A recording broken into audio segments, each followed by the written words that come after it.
I'm so happy you're here today. Before we begin, I want you to take a slow breath, relax your shoulders, and let go of the idea that you need perfect English. You don't need perfect grammar. You don't need a huge vocabulary. You don't need to sound like a native speaker overnight. What you need is something much simpler. You need English that feels natural. English that you can actually use. English that comes to your mind when you need it. Because maybe you've experienced this before. You study English for months. Maybe even years. You know hundreds of words. You understand grammar rules. You can read articles. You can watch videos. But when someone suddenly asks you a simple question, your mind goes blank. You know the words, but they don't come out naturally. If that sounds familiar, you're not alone. And that's exactly why we're here today. In this lesson, we're going to focus on the kind of English people use every single day. Not textbook English. Not classroom English. Real English. The kind of English people use while making coffee, getting dressed, answering messages, talking to friends, and getting ready for work. By the end of this lesson, you'll have several natural phrases that you can start using immediately. You'll hear them. You'll repeat them. You'll understand how they work. And most importantly, you'll start feeling them. Because fluency begins when English becomes a feeling, not a translation exercise.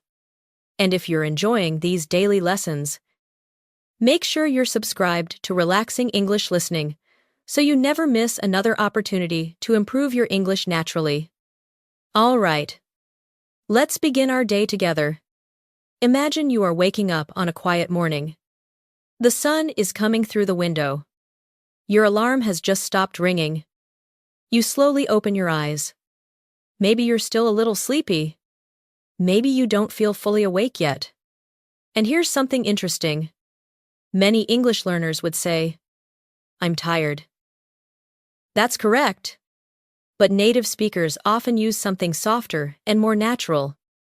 They say, "I'm still waking up." Listen again.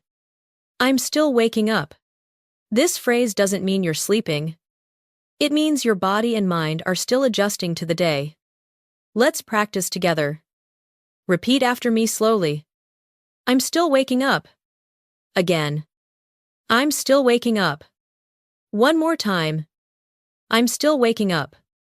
Excellent. Now say it more naturally. I'm still waking up. Very good. Now try it with a sleepy morning feeling. I'm still waking up. Perfect. Notice how natural that sounds. Most native speakers use phrases like this because they're describing a real experience, not just stating a fact. Let's make it even more natural. Imagine your roommate walks into the kitchen. They smile and say, "Morning. How are you?" You don't say, "I'm tired." Instead, you smile and answer, "I'm still waking up." That's something you'll hear every day. Let's continue.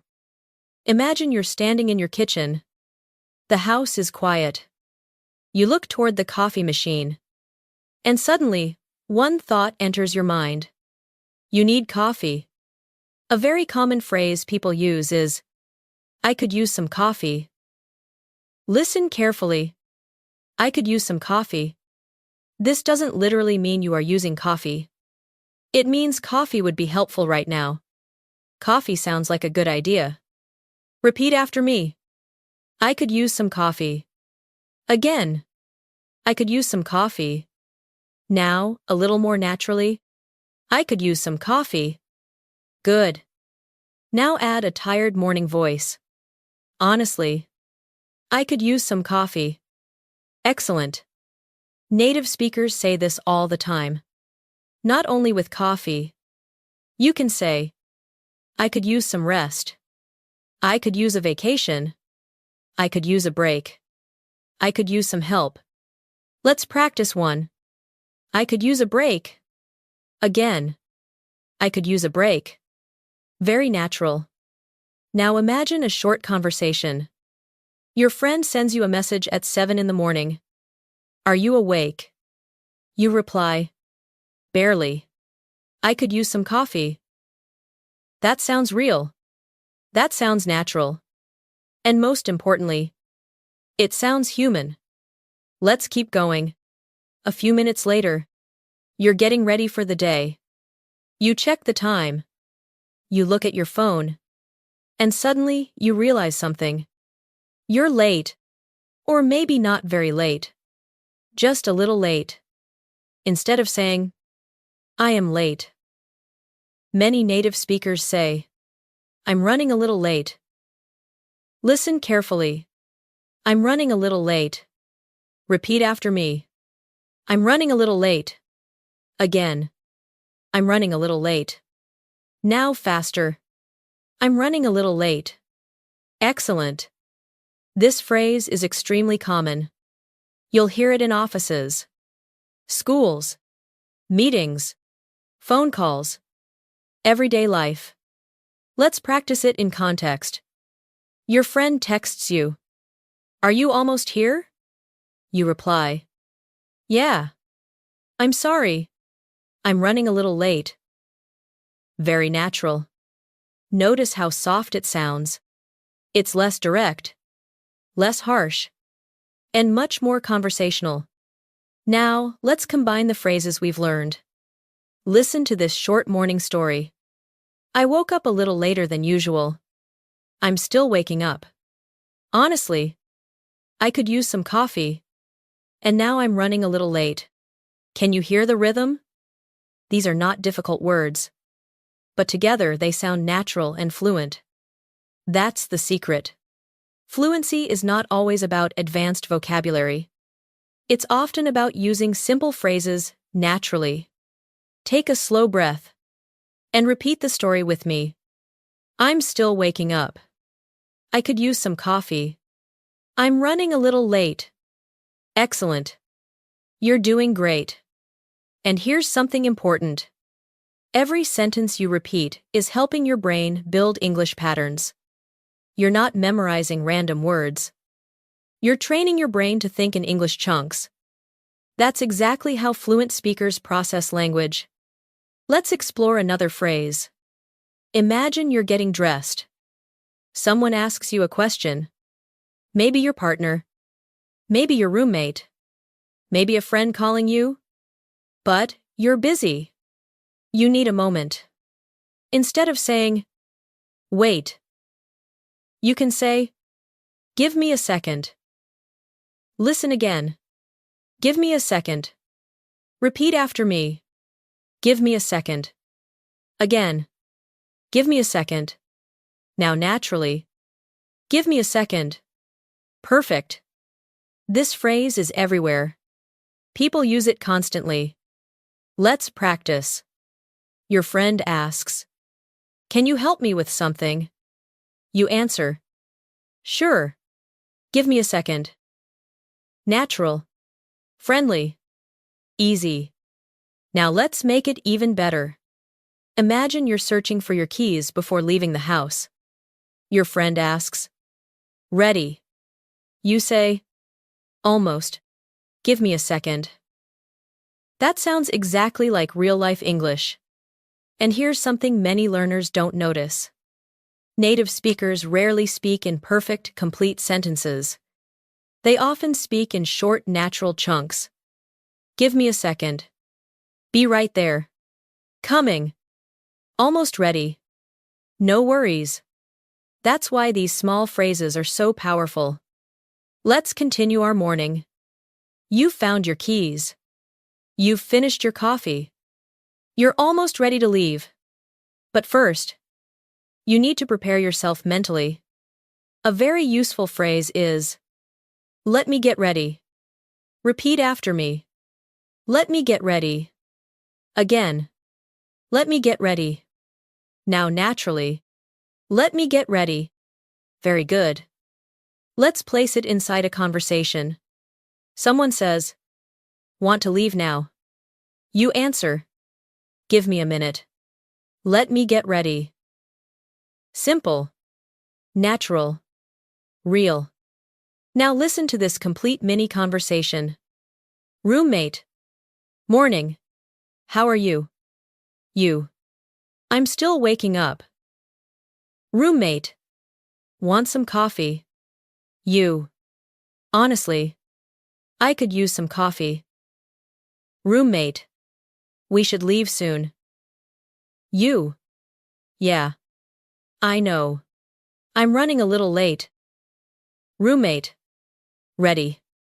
You. Almost. Give me a second. Let me get ready. Notice how smooth that sounds. Every phrase connects naturally. No complicated grammar. No difficult vocabulary.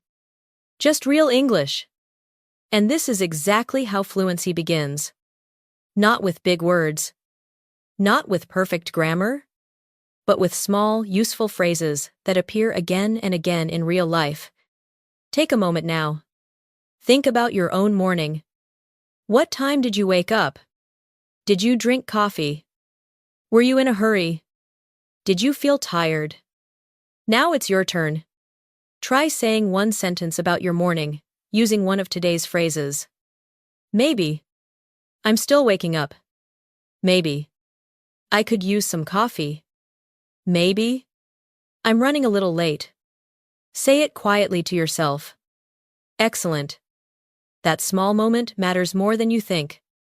Because every time you create your own sentence, English becomes a little more personal, a little more automatic, a little more natural.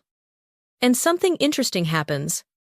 You stop studying English, and you start using English. That's a huge difference. As we continue, you'll discover even more everyday phrases that native speakers use without thinking. Some of them might surprise you. Some of them will instantly sound familiar. And some will make you realize that fluent English is often much simpler than you imagined. Our day is only beginning. The front door is opening.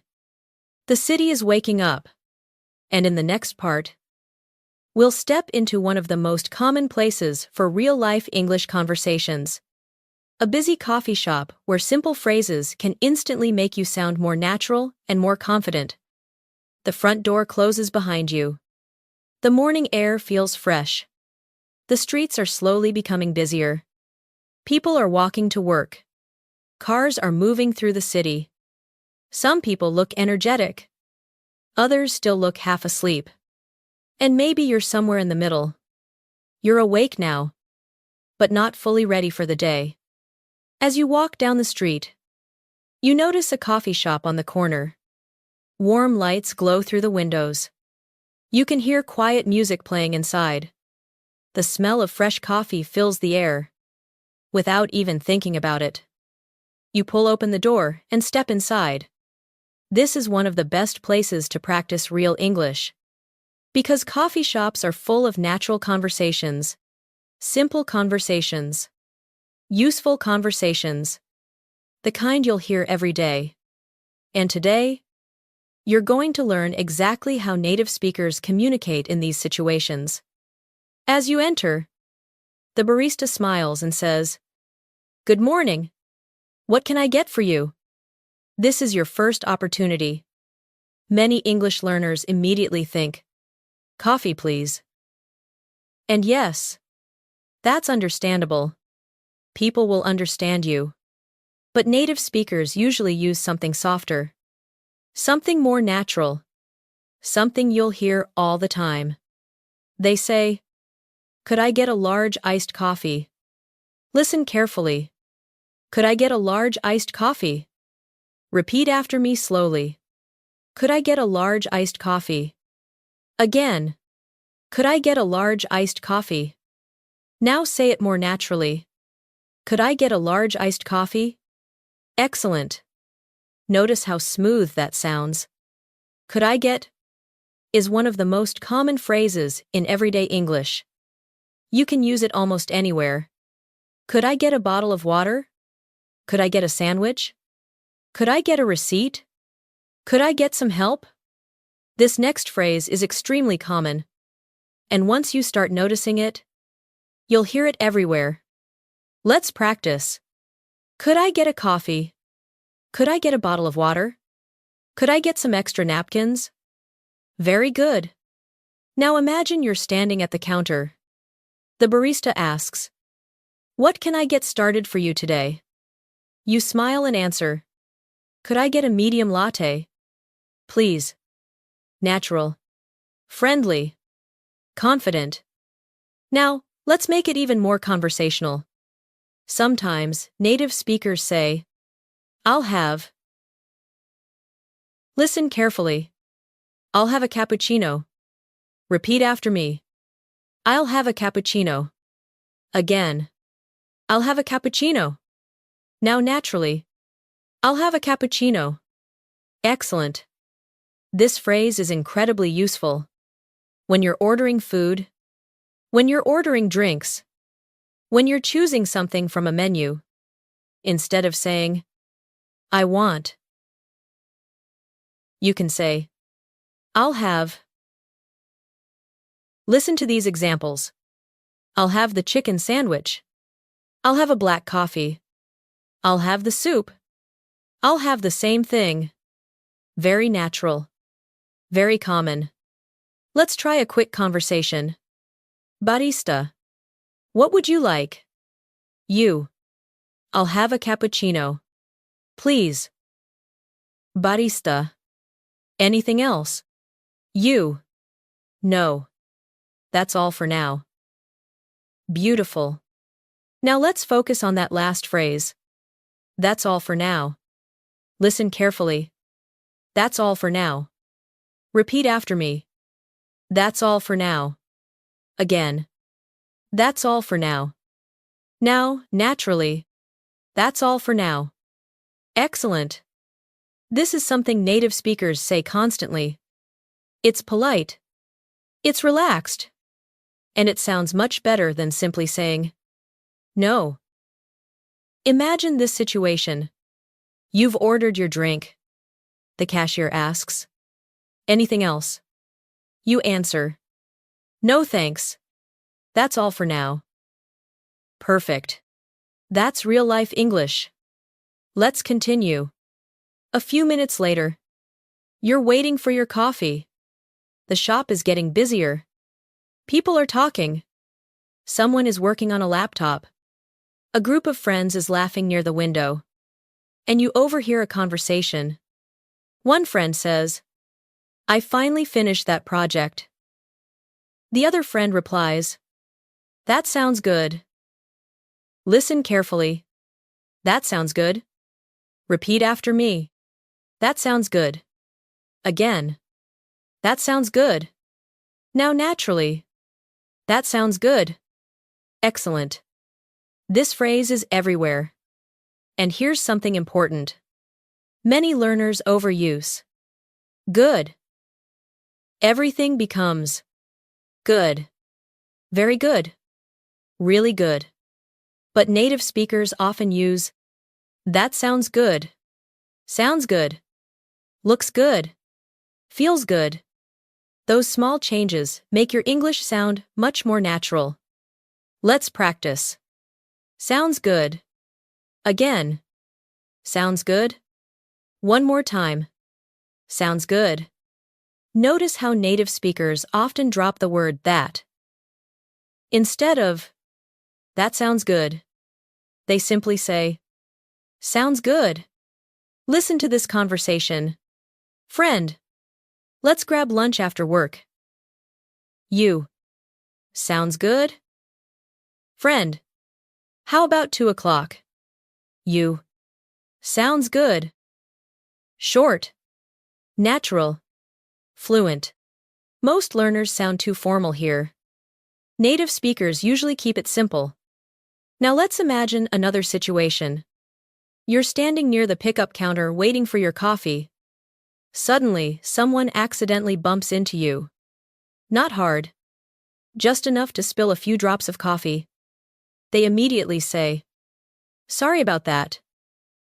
And what do native speakers often reply? "No worries." Listen carefully. No worries. Repeat after me. No worries. Again. No worries. Now naturally. No worries. Excellent. This phrase is incredibly useful. You can use it almost every day. Someone apologizes. No worries. Someone arrives a few minutes late. No worries. Someone forgets something small. No worries. It's friendly, relaxed, and very common. Let's practice a quick exchange. Friend. Sorry I'm late. You. No worries. Friend. Sorry I forgot to text you. You. No worries. Notice how easy that feels. Small phrases. Big impact. Now let's move a little deeper. Imagine you've received your coffee. You find a seat near the window. You take your first sip. And immediately think, I needed this. Listen carefully. I needed this. Repeat after me. I needed this. Again. I needed this. Now naturally. I needed this. Excellent. This phrase carries emotion. It's not just about coffee. It's about relief, comfort, satisfaction. Maybe you've had a long morning. Maybe you've been rushing around. And finally, you sit down with your favorite drink. You take a sip and quietly say, I needed this. That's something you'll hear every day. Let's practice it with feeling. I needed this. Again. I needed this. Perfect. Feel the emotion behind the words. Because fluency isn't only vocabulary. It's emotion. It's rhythm. It's timing. Now, let's combine several phrases together. Listen to this natural conversation. Barista. Good morning. What can I get for you? Customer. Could I get a large iced latte? Please. Barista. Sure. Anything else? Customer. No thanks. That's all for now. Barista. That'll be ready in a few minutes. Customer. Sounds good. A few minutes later, friend arrives. Friend. Sorry I'm late. Customer. No worries. Friend. How's your morning going? Customer. Honestly, I was running a little late earlier, but this coffee helps. Friend. Good. Customer. Yeah. I needed this. Can you hear how natural that sounds? No complicated grammar. No difficult vocabulary. Just real conversation. And here's something exciting. You probably understood every sentence. Not because the English was easy, but because the English was useful. That's a huge difference. Useful English stays in your memory. Useful English becomes part of your life. Take a moment now. Close your eyes if you want. Imagine you're sitting in your favorite coffee shop. Imagine the sounds around you. The conversations. The music. The coffee machine. The smell of fresh coffee. Now, imagine yourself ordering confidently. No translating. No panic. No hesitation. Just speaking naturally. Could I get a latte? Please? Sounds good. No worries. I needed this. Can you feel it? That's what we're building. Not perfect English. Comfortable English. Natural English. The kind of English that feels like part of your day. Let's do one more speaking challenge together. Repeat these phrases one after another. Could I get a coffee? I'll have a cappuccino. That's all for now. Sounds good. No worries. I needed this. Excellent. You're doing something important right now. Every phrase you repeat is becoming easier. Every phrase is becoming more familiar. And little by little, your brain is beginning to recognize these patterns automatically. That's how real fluency grows. Not through pressure, not through memorizing giant word lists, but through repetition, context, emotion, and real-life situations. In a few moments, we'll leave the coffee shop behind and step into another everyday environment where natural English happens constantly. A place where people greet each other, discuss tasks, solve problems, and build relationships every day. And you'll discover that the English used there is often much simpler and much more natural than most learners expect. Let's keep going. The last sip of coffee is gone. The cup is nearly empty. Outside the window, the city feels fully awake now. People are moving faster. Phones are ringing. Meetings are starting. The relaxed atmosphere of the coffee shop slowly fades behind you as you step back onto the sidewalk. The workday is about to begin. For many English learners, this is where confidence disappears. You can order coffee. You can say hello.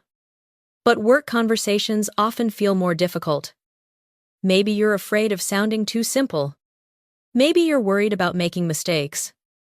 Or maybe you're trying so hard to sound professional that your English starts sounding unnatural.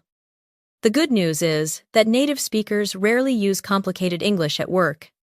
In fact, most workplace conversations are built from simple phrases used again and again. Today, you're going to learn some of the most common ones. Imagine you walk into your office. Or maybe you log into a video meeting. You see your coworkers. Someone looks up and smiles. They don't usually say, "How are you on this fine morning?" They say something much simpler. Morning. Listen carefully. Morning. Repeat after me. Morning. Again. Morning. One more time. Morning. Simple. Right. But extremely common. Many learners expect full sentences. Native speakers often don't. In everyday office life, people shorten everything. Morning. Afternoon. Hey. How's it going? What's up? Let's continue. A coworker walks by your desk and says, "Morning. How's everything going?" Listen carefully. How's everything going? Repeat after me. How's everything going? Again. How's everything going? Now, naturally. How's everything going? Excellent. This phrase is everywhere. It doesn't necessarily mean the person wants a detailed report about your life. It's often a friendly way to connect. Now listen to a natural response. Pretty good. Repeat after me. Pretty good. Again. Pretty good. Now, naturally. Pretty good. Excellent. Notice how native speakers rarely answer, "I am very well today." That's correct English. But it sounds formal. Real people usually say, "Pretty good." "Not bad." "Doing well." "Can't complain." Let's practice a quick exchange. Coworker. Morning. How's everything going? To you. Pretty good. How about you? Natural. Easy. Useful. Now imagine you're sitting down at your desk. You turn on your computer. You open your email. And almost immediately, someone sends you a message. "Hey, can you help me with something later?" This is where another extremely common phrase appears. "Sure. I'll take care of it." Listen carefully. I'll take care of it. Repeat after me. I'll take care of it. Again. I'll take care of it. Now, naturally. I'll take care of it. Excellent. This phrase shows responsibility. It means, don't worry. I'll handle it. I'll do it. Native speakers use this all the time. Let's practice. Your manager says, "Can you send that report this afternoon?" You answer, "Absolutely. I'll take care of it." A coworker says, "Can you call the client?" You reply, "I'll take care of it." Simple, professional, natural. Now let's build something interesting. Many learners overuse one phrase. The phrase is, "Okay." Everything becomes okay. Can you do this? Okay. Can you help? Okay. Meeting at 2. Okay. Native speakers often replace it with something much more natural. They say, "Sounds good." Listen carefully. Sounds good. Repeat after me. Sounds good. Again. Sounds good. One more time. Sounds good? Excellent. Let's hear it in a work conversation. Manager. We'll discuss the project after lunch. You. Sounds good. Coworker. I'll send you the details later. You. Sounds good. Notice how friendly it sounds. Not too formal. Not too casual. Just natural. This next phrase is something you'll hear every single day in offices. Imagine someone walks over to your desk. They look at the clock. Then they smile and say, "Busy already." Listen carefully. Busy already. Repeat after me. Busy already. Again. Busy already. Now, naturally. Busy already. Excellent. This is a very common small talk question.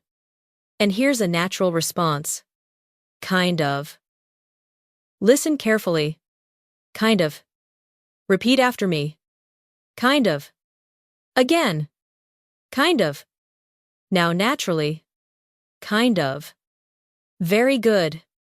Native speakers love this phrase. Instead of saying, "Yes," they often say, "Kind of." "A little." "Pretty much." "More or less." Let's practice. Coworker. Busy already. You. Kind of. It's been a busy morning. Natural. Comfortable. Real. Now imagine something else happens. You open your inbox. And suddenly, you notice 20 unread emails. Maybe more. You take a deep breath. And quietly say, "I've got a lot on my plate." Listen carefully. I've got a lot on my plate. Repeat after me. I've got a lot on my plate. Again. I've got a lot on my plate. Now, naturally. I've got a lot on my plate. Excellent. This is a wonderful phrase. And native speakers use it constantly. It means, I have a lot to do. I'm very busy.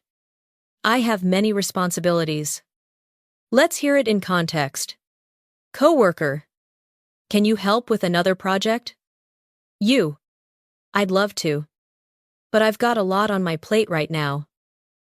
Notice how much more natural that sounds than simply saying, "I'm busy." You're learning the English people actually use. And every phrase makes your English feel more alive. Now, let's create a mini office scene. Imagine it's 10 o'clock in the morning. People are working. Keyboards are clicking. Someone is talking quietly on the phone. You walk into a meeting room. A coworker smiles. "Morning." You smile back. "Morning." They ask, "How's everything going?" You answer, "Pretty good. How about you?" They laugh. "Busy already." You smile. "Kind of.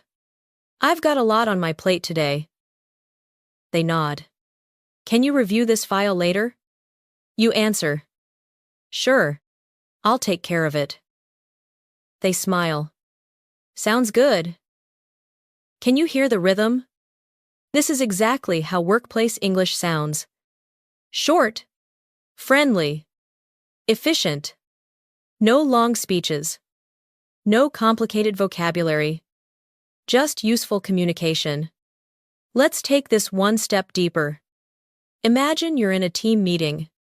People are discussing ideas. Someone shares a suggestion. You agree. Instead of saying, "Yes. Try this. That's a good point. Listen carefully. That's a good point. Repeat after me. That's a good point. Again. That's a good point. Now, naturally. That's a good point. Excellent." This phrase is extremely common in professional English. It shows respect. It shows you're listening. And it sounds much more advanced than simply saying, "Yes." Let's practice. Coworker. We should start the project earlier. You. That's a good point. Manager. We need more customer feedback. You. That's a good point. Simple. Powerful. Natural. Now let's add another phrase. Imagine someone explains something complicated. And suddenly, you understand. Instead of saying, "I understand." Native speakers often say, "That makes sense." Listen carefully. That makes sense. Repeat after me. That makes sense. Again. That makes sense. Now, naturally. That makes sense. Excellent. You'll hear this phrase everywhere. Meetings. Phone calls. Emails. Conversations. Let's practice. Coworker. We moved the deadline because the client requested changes. You. That makes sense. Manager. We're focusing on quality before speed. You. That makes sense. Notice how natural that feels. Now let's pause for a moment. Take a slow breath. You've already learned several workplace phrases that native speakers use constantly. Morning. Pretty good. I'll take care of it. Sounds good? Kind of. I've got a lot on my plate. That's a good point. That makes sense. None of these are difficult. But together, they create natural workplace English. And here's something interesting. Most learners focus on rare vocabulary. Native speakers focus on useful vocabulary. That's why these phrases matter. You can use them today. Not someday. Today. Let's do a shadowing challenge. Repeat each phrase with confidence. Morning. Pretty good. I'll take care of it. Sounds good. Kind of. I've got a lot on my plate. That's a good point. That makes sense. Excellent. You're building something powerful. Not just vocabulary. Not just pronunciation. You're building automatic responses. The kind of English that appears without translation. The kind of English that feels natural. And that's exactly where fluency begins. Before we continue, think about your own workday. Or your studies. Or your daily responsibilities. What's one thing you have to do today? Try answering in English. Maybe. I've got a lot on my plate today. Maybe. I'll take care of it. Maybe. It's busy. But pretty good. Say it quietly to yourself. Very good. Every small sentence you create is training your brain to think directly in English. And that's much more valuable than memorizing hundreds of isolated words. As the morning continues, something unexpected is about to happen. A small problem. Nothing serious. But exactly the kind of situation that creates some of the most useful English phrases you'll ever learn. Because real life isn't always smooth. And neither is real conversation. In the next part, you'll discover how native speakers react when things go wrong. Stay calm under pressure. and communicate naturally when unexpected problems appear. The morning is moving quickly now. Your coffee is long gone. Emails are arriving. Messages keep appearing. People are talking in meeting rooms. The office feels alive. For a while, everything seems to be going smoothly. Then something happens. Maybe your computer freezes. Maybe an important file won't open. Maybe the internet suddenly stops working. Maybe someone sends you a message saying a deadline has changed. Real life is full of moments like these. And surprisingly, these situations create some of the most useful English you'll ever learn. Because native speakers don't just learn English when things are easy. They use English when things go wrong. Imagine you're working on an important report. You've been focused for nearly an hour. Everything is going well. Then, suddenly, your screen freezes. Nothing moves. You click. Nothing happens. You wait. Still nothing. And almost automatically, you say, "Oh no." Listen carefully. "Oh no." Repeat after me. "Oh no." Again. "Oh no." Now say it naturally. "Oh no." Simple, but very real. Native speakers use small reactions like this constantly. Not because they're advanced. Because they're natural. Now imagine a coworker notices your frustration. They walk over and ask, "Everything okay?" And, instead of giving a long explanation, you might say, "My computer froze." Listen carefully. "My computer froze." Repeat after me. "My computer froze." Again. "My computer froze." Now naturally. "My computer froze." Excellent. This is exactly the kind of phrase people use every day. Notice something interesting. Many learners try to use complicated language. But native speakers often choose simple language. Short. Clear. Direct. Let's continue. Your coworker looks at the screen and says, "That's frustrating." Listen carefully. "That's frustrating." Repeat after me. "That's frustrating." Again. "That's frustrating." Now naturally. "That's frustrating." Excellent. This phrase is incredibly useful. You can use it in many situations. Your train is late. That's frustrating. Your phone battery dies. That's frustrating. Your package arrives damaged. That's frustrating. Someone cancels plans at the last minute. That's frustrating. Native speakers use emotional vocabulary like this constantly. It makes conversations feel human. Let's practice together. "That's frustrating." Again. "That's frustrating." Good. Now try saying it with real emotion. "That's frustrating." Perfect. Notice how fluency is not only about words. It's also about feeling. Now imagine you're worried. The report is important. The deadline is approaching. Your coworker notices you're stressed. They smile and say, "No worries." You've already learned this phrase, but now you're hearing it in a new context. Listen again. "No worries." Repeat after me. "No worries." Again. "No worries." Excellent. When people say, "No worries," they're often giving you emotional support. They're saying, "It's okay. We'll handle it. Don't panic." And that's exactly what happens next. Your coworker sits down beside you and says, "We'll figure it out." Listen carefully. "We'll figure it out."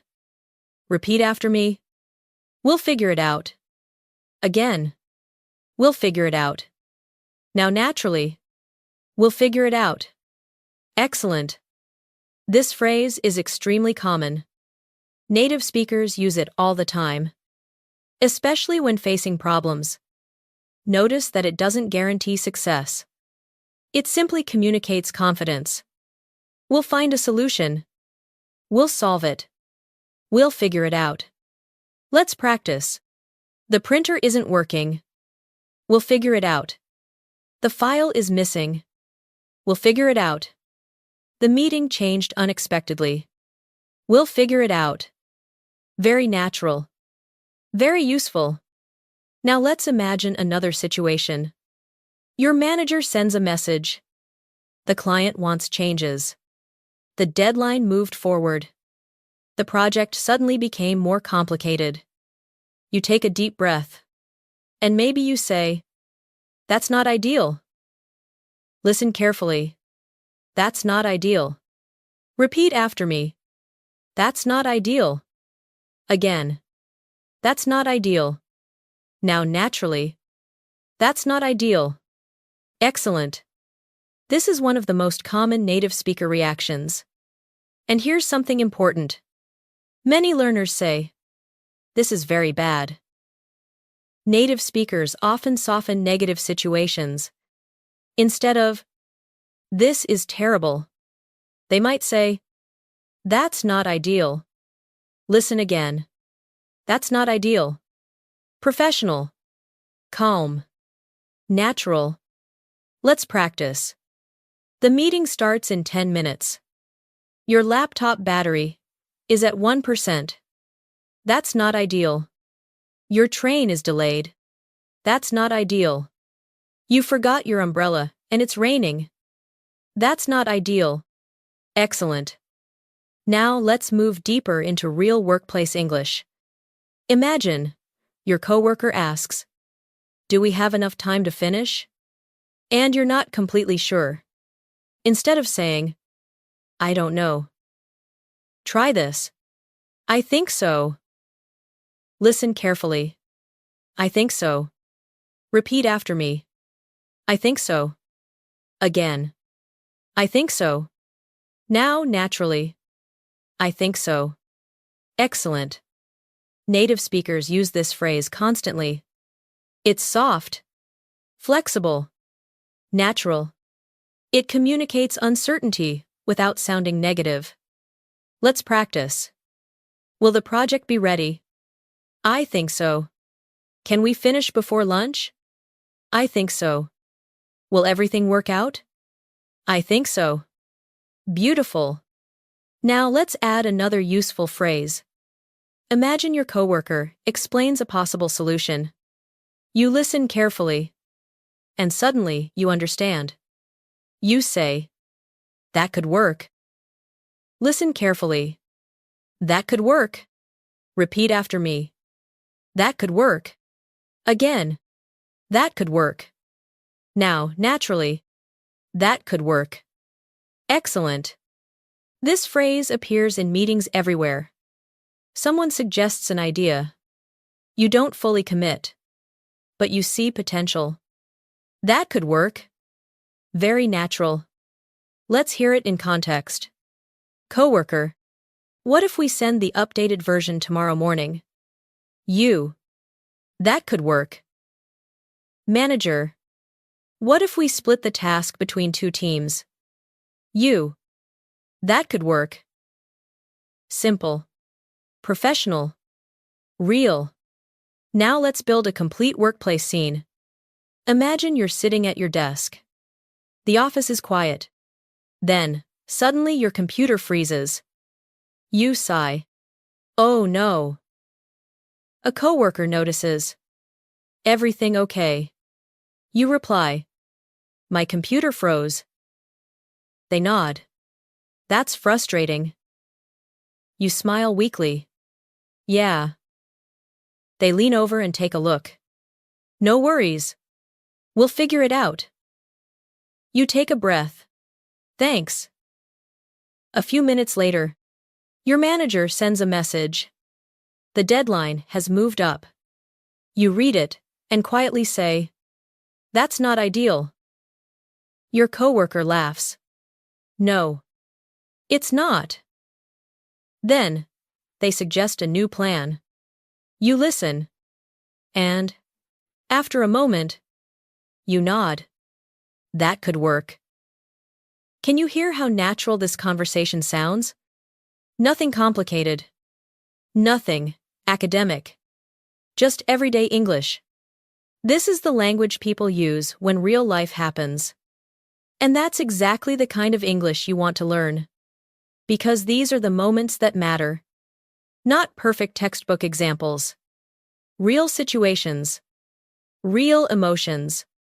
Real communication. Take a moment now. Think about a recent problem you've had. Maybe something small. Maybe your internet stopped working. Maybe you lost something. Maybe you were running late. Maybe a plan changed unexpectedly. How would you describe it using today's phrases? Maybe. That's frustrating. Maybe.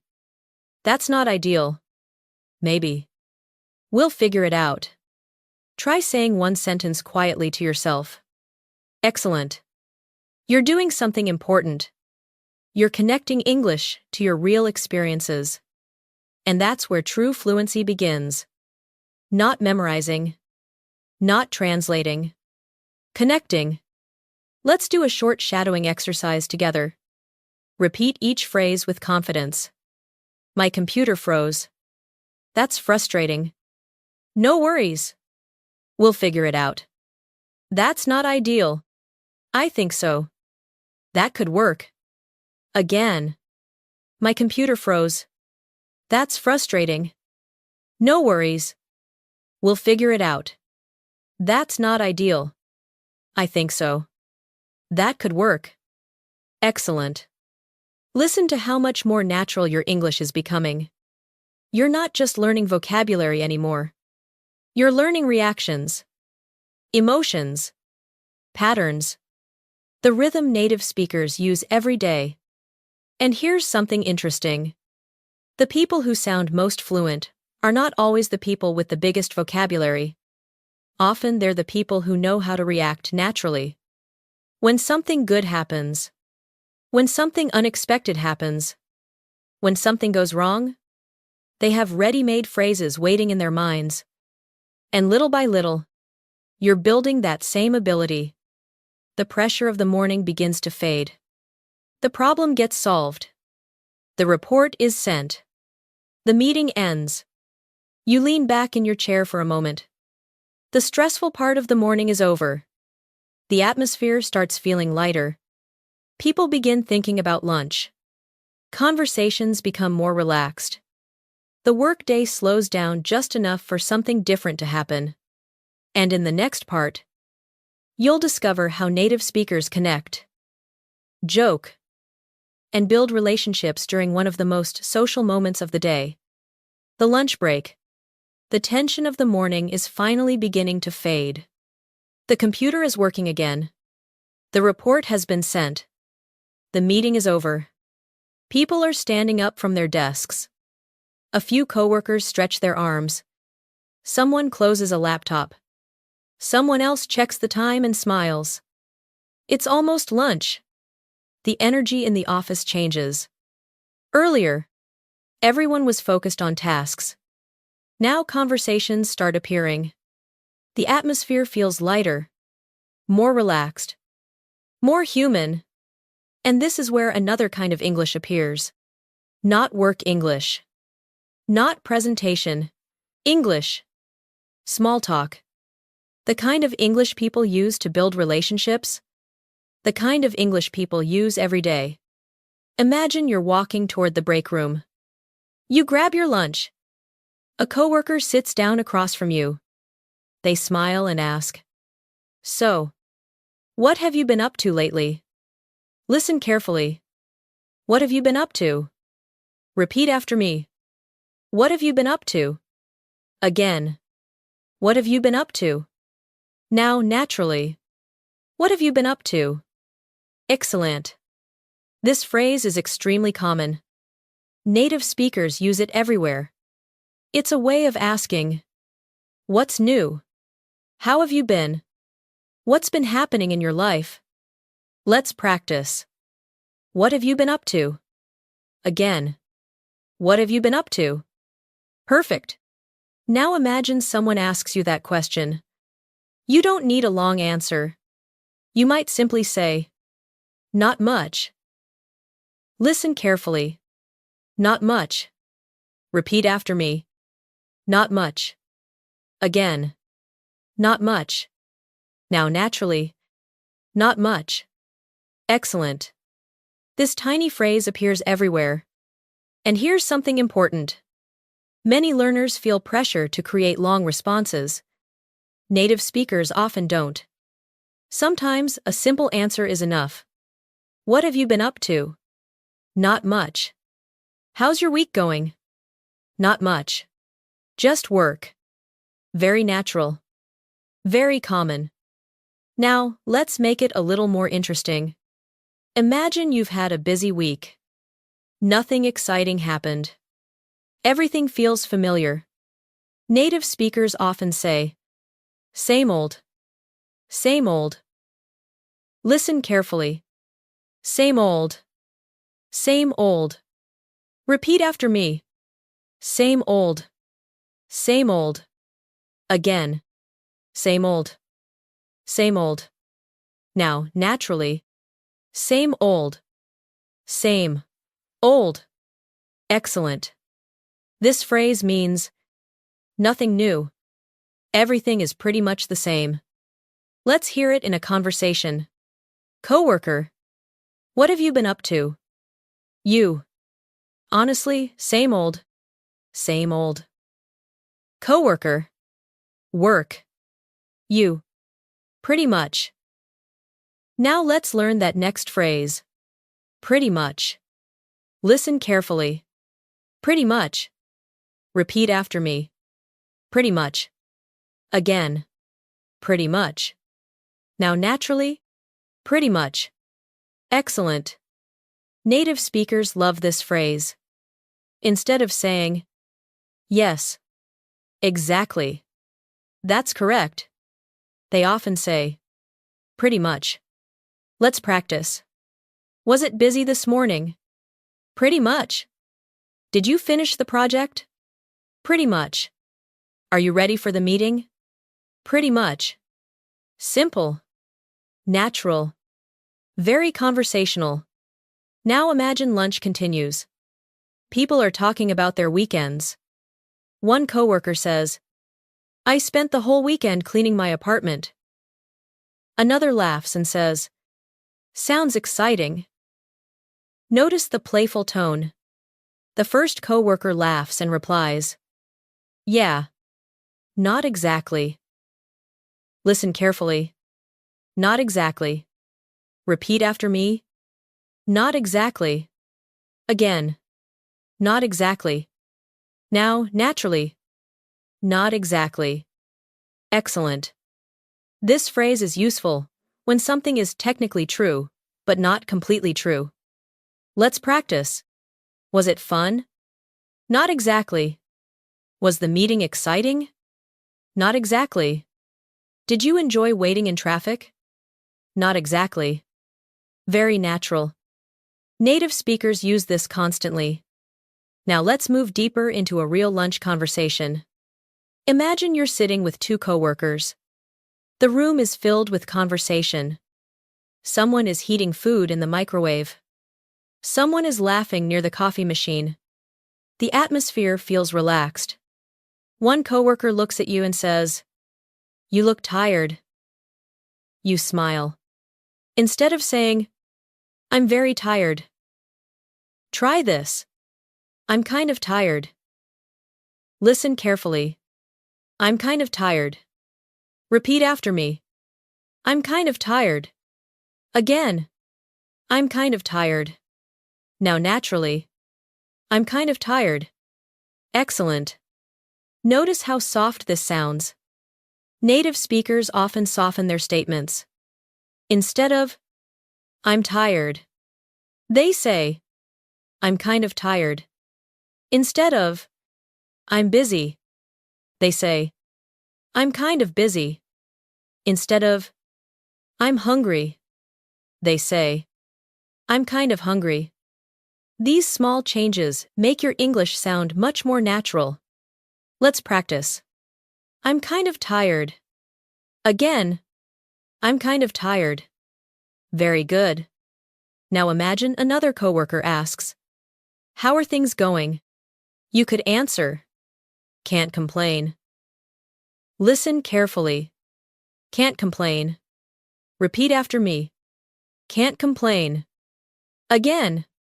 Can't complain. Now naturally. Can't complain. Excellent. This phrase is extremely common. And here's something interesting. It doesn't mean life is perfect. It means things are okay. Things could be worse. Stand shawl 2-3. Everything is fine overall. Let's hear it naturally. How's everything going? Can't complain. How's work? Can't complain. How's life? Can't complain. Short. Friendly. Comfortable.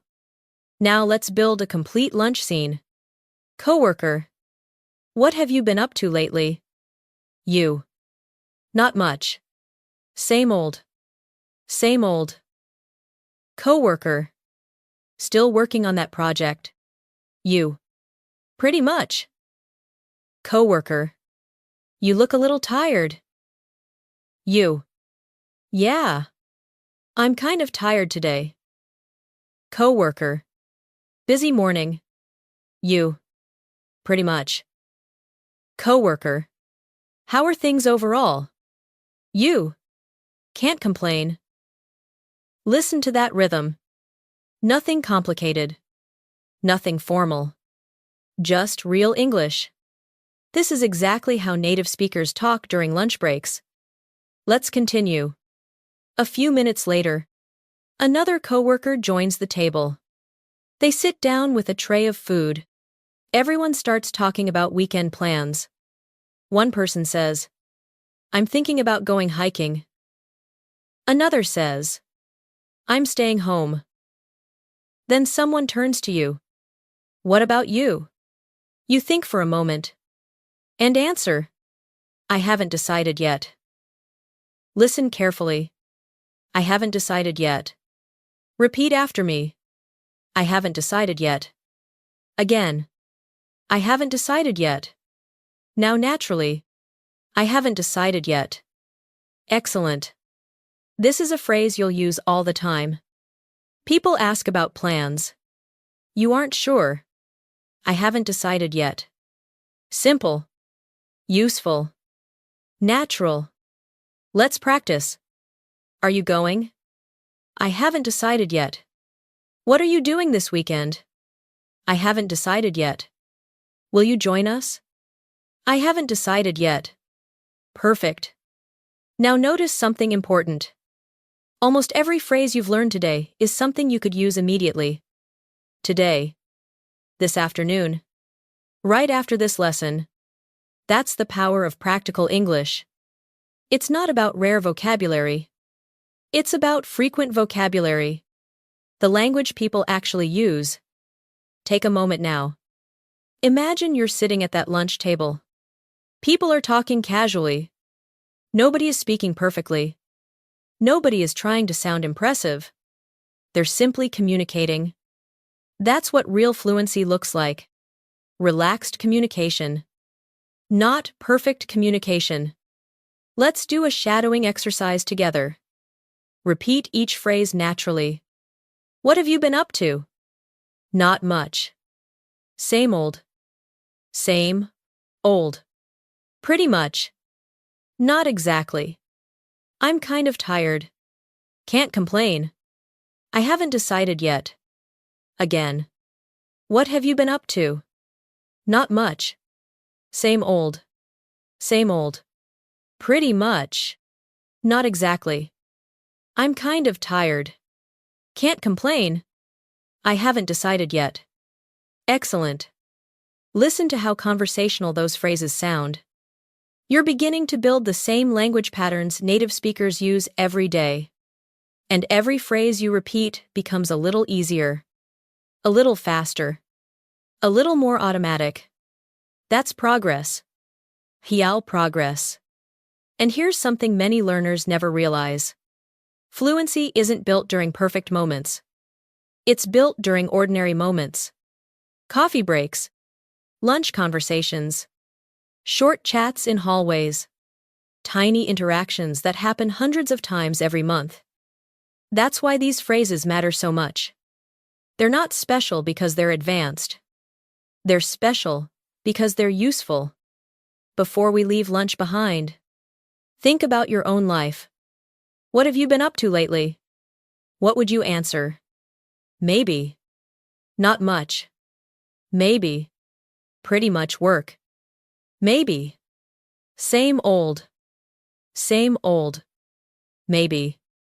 I haven't decided yet. Create your own sentence now. Take a moment. Say it quietly. Excellent. That's how English becomes yours. Not by copying forever, but by connecting the language to your own experiences. The lunch break is slowly coming to an end. People begin standing up. Chairs slide across the floor. Coffee cups are thrown away. Conversations start fading. Everyone heads back toward their desks. The afternoon is about to begin. But before work fully takes over again, an unexpected phone call is about to arrive. And with it comes another group of phrases native speakers use every single day, especially when technology, communication, and real life suddenly collide. The lunch break is over. The conversations slowly fade. People return to their desks. The office becomes quieter again. Not silent, just focused. You sit down, open your laptop, and take a sip of water. The afternoon stretches ahead of you. For a moment, everything feels calm. Then your phone rings.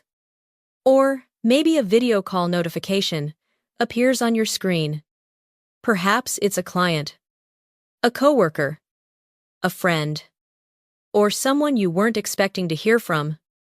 And suddenly, you're in another one of the most common situations in everyday English. A phone conversation. For many learners, phone calls feel harder than face-to-face conversations.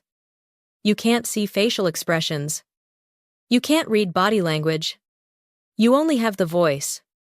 That's why native speakers rely heavily on simple, familiar phrases. And today, you're going to learn some of the most useful ones. Imagine your phone rings. You answer. The connection isn't perfect. The other person's voice sounds distant. Maybe there's background noise. Maybe they're walking outside. Maybe they're in a busy office. You lean forward slightly and ask, "Can you hear me?" Listen carefully. Can you hear me? Repeat after me. Can you hear me? Again. Can you hear me? Now, naturally. Can you hear me? Excellent. This phrase is extremely common. You'll hear it on business calls, video meetings, family calls, international calls, everywhere. Let's practice. Can you hear me? Again. Can you hear me? Perfect. Now imagine the other person replies, "Yeah, I can hear you." But a few seconds later, their voice starts cutting out. The sound becomes unclear. You hear only parts of sentences. This is where another useful phrase appears. You're breaking up. Listen carefully. You're breaking up. Repeat after me. You're breaking up. Again. You're breaking up. Now, naturally. You're breaking up. Excellent. This doesn't mean a relationship is ending. In phone English, it means the connection is bad. The sound is breaking apart. Let's hear it naturally. Friend. Hey. Can you hear me? You. Yeah. But, you're breaking up.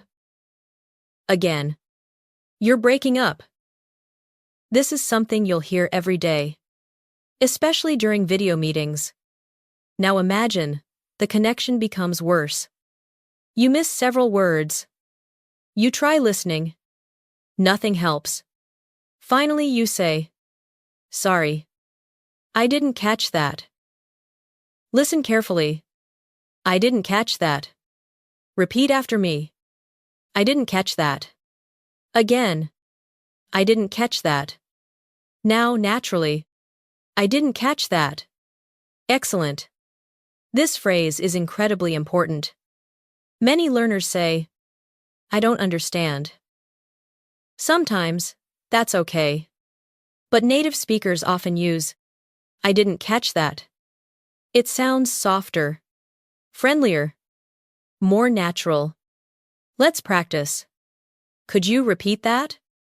I didn't catch that. Sorry. I didn't catch that. Excellent. Notice how conversational that feels. Now let's continue. The connection is still unstable. The other person sounds frustrated. You decide.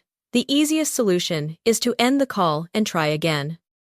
You say, "Let me call you back." Listen carefully. Let me call you back. Repeat after me. Let me call you back. Again.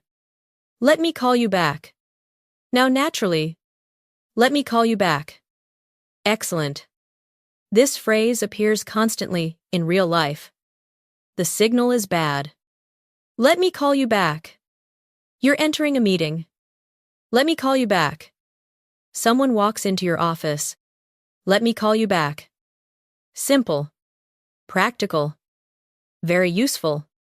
Now, imagine the connection improves. The conversation continues. The other person starts explaining something important.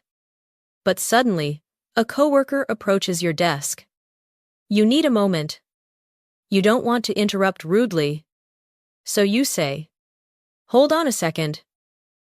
Listen carefully. Hold on a second. Repeat after me. Hold on a second. Again. Hold on a second. Now naturally. Hold on a second. Excellent. This phrase is everywhere. Native speakers use it constantly. Not only on the phone. In everyday conversations too. Let's practice. Hold on a second. Again. Hold on a second.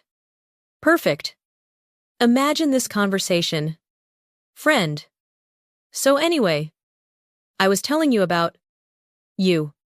Hold on a second. Friend. Sure. Natural. Easy. Real. Now let's move into a different kind of phone conversation. Imagine you're talking to a coworker. You're discussing a project. Everything sounds good. Then the coworker asks, "Do you think we'll finish by Friday?" You're not completely certain, but you're optimistic. You answer, "I think we're on track." Listen carefully. We're on track. Repeat after me. We're on track. Again. We're on track. Now naturally. We're on track. Excellent. This phrase means things are progressing as planned. Everything is moving in the right direction. Let's practice. Are we ready for the deadline? We're on track. Will the project be finished? We're on track. Very professional. Very natural. Now imagine another situation. You're speaking with a friend instead of a coworker. The conversation becomes more personal. They ask, "How's everything going lately?" You pause for a moment. Then answer, "Things have been pretty busy." Listen carefully. Things have been pretty busy. Repeat after me. Things have been pretty busy. Again. Things have been pretty busy. Now naturally. Things have been pretty busy. Excellent. This is an extremely common response. Notice how natural it sounds. Not. My schedule has been exceptionally demanding. Just. Things have been pretty busy. That's the kind of English native speakers use every day. Now imagine your friend laughs. Yeah. Same here. Then they ask, Have you had any time to relax? You think for a moment and answer, not really. Listen carefully. Not really. Repeat after me. Not really. Again. Not really. Now, naturally. Not really. Excellent. Native speakers use this phrase constantly. Did you sleep well? Not really. Did you finish everything? Not really. Did you enjoy the movie? Not really. It's short, flexible, very natural. Now let's build a complete phone conversation. Listen carefully. Phone rings. You answer. Hey. Friend. Hey. Can you hear me? You. Yeah. I can hear you. Friend. Good. A few seconds pass. The signal becomes weak. You say, you're breaking up. Friend. Really? You. Yeah. I didn't catch that. Friend. Sorry. You. No worries. The connection becomes worse. You smile and say, let me call you back. A few minutes later, the phone rings again. You answer. Friend. Can you hear me now? You. Much better. Friend. How have things been? You. Honestly, things have been pretty busy. Friend. Have you had any time to relax? You laugh. Not really. Can you hear how natural that sounds? This is real, conversational English. Not perfect. Not formal. Human. And that's exactly what makes it powerful. Take a slow breath. Think about the last phone call you had. Who was it with? A friend. A coworker. A family member. What phrases could you have used from today's lesson? Maybe. Can you hear me? Maybe. You're breaking up. Maybe. I didn't catch that. Maybe. Hold on a second. Maybe.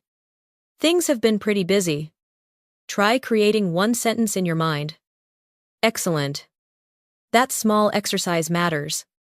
Because every time you connect English to your own life, the language becomes easier to remember.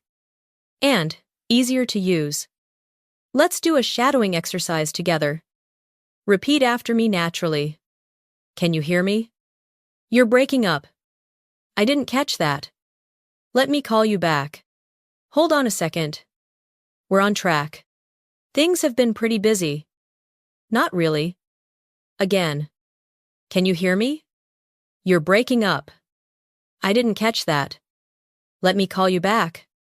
Hold on a second. We're on track. Things have been pretty busy. Not really. Excellent.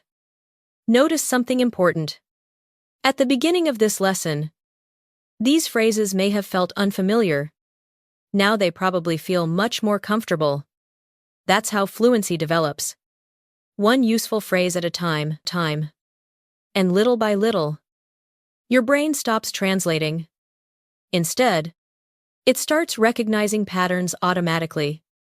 That's a breakthrough many learners never notice when it's happening. But it's happening. Right now. The afternoon continues. The phone call ends. You put your phone down. The remaining work gets finished.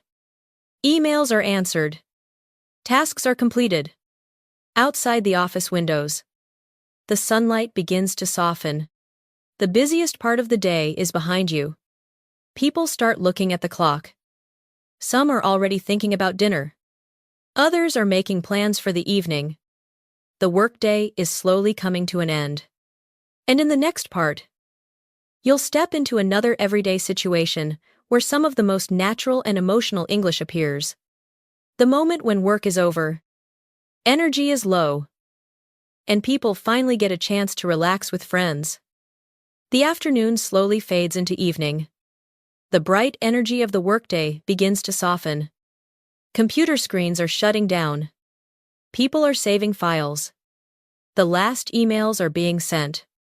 Some coworkers are already gathering their things. A few are checking the weather.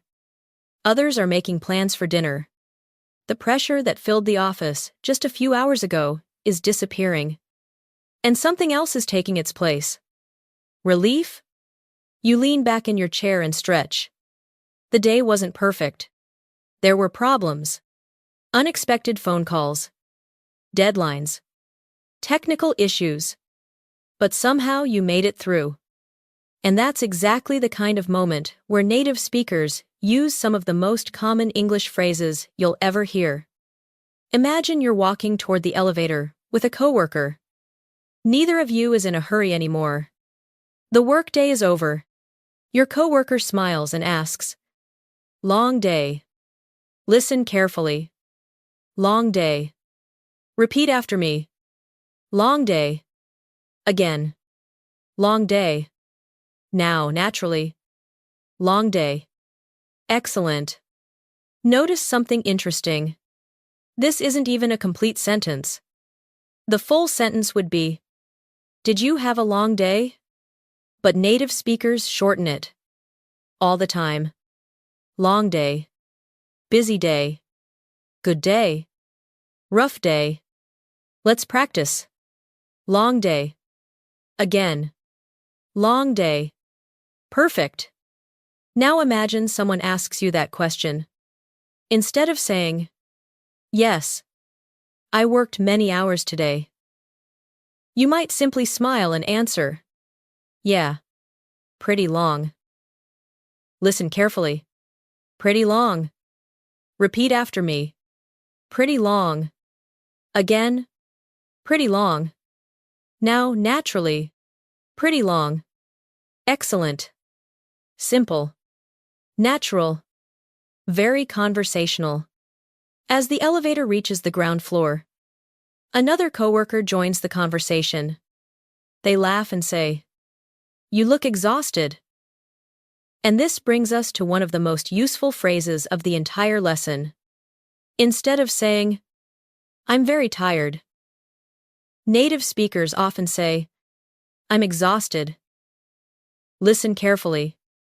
I'm exhausted. Repeat after me. I'm exhausted. Again. I'm exhausted. Now, naturally. I'm exhausted. Excellent. This phrase carries stronger emotion, and you'll hear it constantly. After work, after travel, after a busy day, after exercise. Let's practice. I'm exhausted. Again. I'm exhausted. Now say it with real feeling. I'm exhausted. Perfect. Can you hear the difference? This is exactly how native speakers express tiredness. Not textbook English. Real English. Now imagine your friend sends you a message. "Want to grab something to eat?" Listen carefully. Grab something to eat. Repeat after me. Grab something to eat. Again. Grab something to eat. Now, naturally. Grab something to eat. Excellent. This phrase appears everywhere. Notice how native speakers often use the word grab. Grab coffee. Grab lunch. Grab dinner. Grab a drink. It doesn't literally mean physically grabbing something. It simply means going to get it. Let's practice. Let's grab lunch. Let's grab dinner. Let's grab a coffee. Excellent. Now imagine you meet your friend at a small restaurant after work. The atmosphere is completely different from the office. Music is playing quietly. People are talking and laughing. The stress of the day is gone. You sit down and finally relax. Your friend looks at you and asks, "How was your day?" You take a breath and answer, "It was a lot." Listen carefully. It was a lot. Repeat after me. It was a lot. Again. It was a lot. Now naturally. It was a lot. Excellent. This phrase has become extremely common, and native speakers use it constantly. Instead of describing every detail, they simply say, "It was a lot," meaning, there was a lot happening. It was stressful. It was overwhelming. It was busy. Let's practice. How was work? It was a lot. How was your week? It was a lot. How was the meeting? It was a lot. Very natural. Now, imagine your friend nods. They completely understand, and they respond with another useful phrase. I hear you. Listen carefully. I hear you. Repeat after me. I hear you. Again. I hear you. Now naturally. I hear you. Excellent. This phrase doesn't mean you're physically hearing someone. It means, I understand. I can relate. I know what you mean. Let's practice. I've been stressed lately. I hear you. Work has been crazy. I hear you. I've barely had time to relax. I hear you. This is a wonderful phrase for building connection. And that's exactly what evening conversations are often about. Connection. Not information. Connection. Now imagine your food arrives. You take the first bite. And immediately, think, I needed this. You've heard this phrase before, but now it carries a different feeling. Earlier it was coffee. Now it's a relaxing meal, after a long day. Listen again. I needed this. Repeat after me. I needed this. Again. I needed this. Excellent. Notice how the same phrase can appear in different situations. That's how real language works. Now let's continue the conversation. Your friend asks, got any plans tonight? You think for a moment. Then smile. Honestly, I'm probably going to take it easy. Listen carefully. Take it easy. Repeat after me. Take it easy. Again. Take it easy. Now naturally. Take it easy. Excellent. This phrase is extremely common. It means relax. Rest. Don't do anything stressful. Let's practice. What are you doing tonight? I'm taking it easy. Big weekend plans? No. Just taking it easy. Perfect. Now let's add another phrase. Imagine your friend starts telling a funny story. You laugh. The conversation becomes lighter, more relaxed. And at some point you say, that reminds me. Listen carefully. That reminds me. Repeat after me. That reminds me. Again. That reminds me. Now naturally. That reminds me. Excellent. Native speakers use this phrase all the time to change topics naturally. Listen to an example. Friend. I saw an old coworker today. You. That reminds me. I ran into an old friend last week. Very natural. Very smooth. Now, let's build a complete after-work conversation. Friend. Long day. You. Yeah. Pretty long. Friend. You look exhausted. You laugh. I am exhausted. Friend.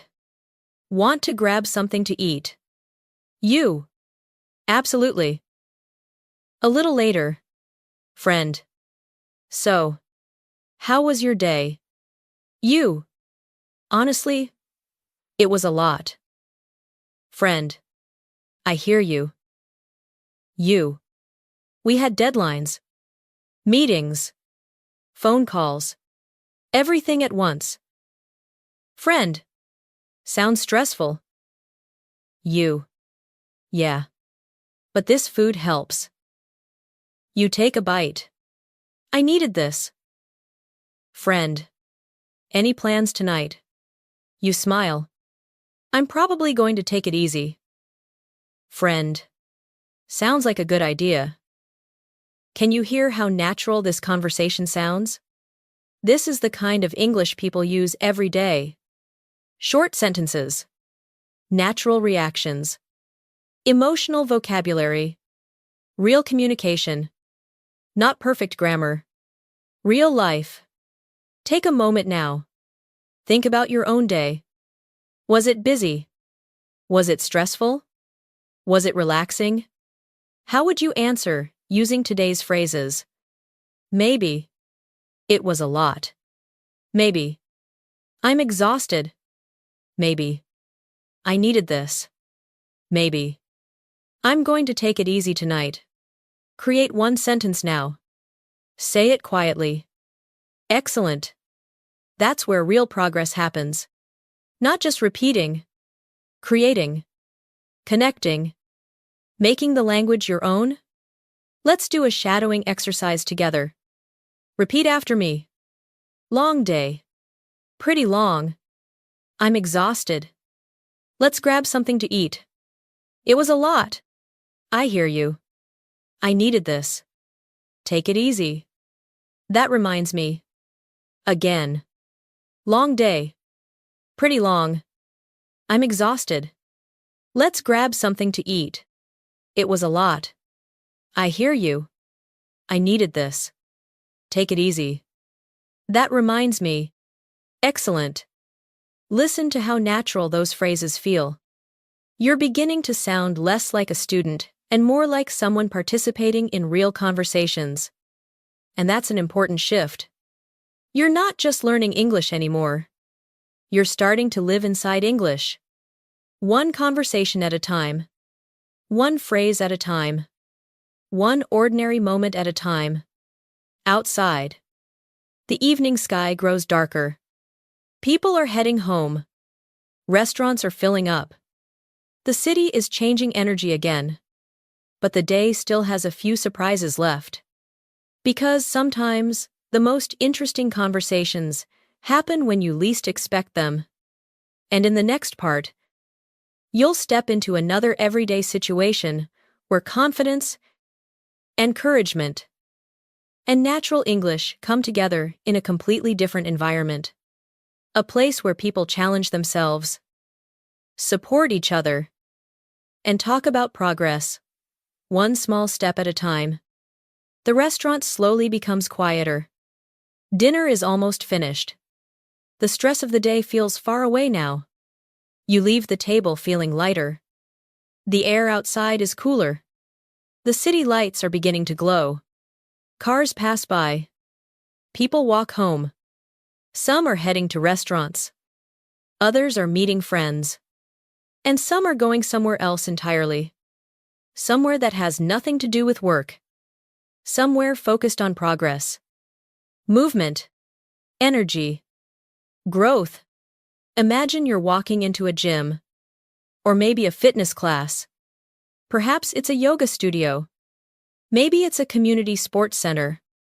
The exact place doesn't matter. What matters is the feeling. People are there for one reason. To improve. Little by little. And surprisingly, that's very similar to learning English. Nobody becomes stronger overnight. Nobody becomes fluent overnight. Both require consistency.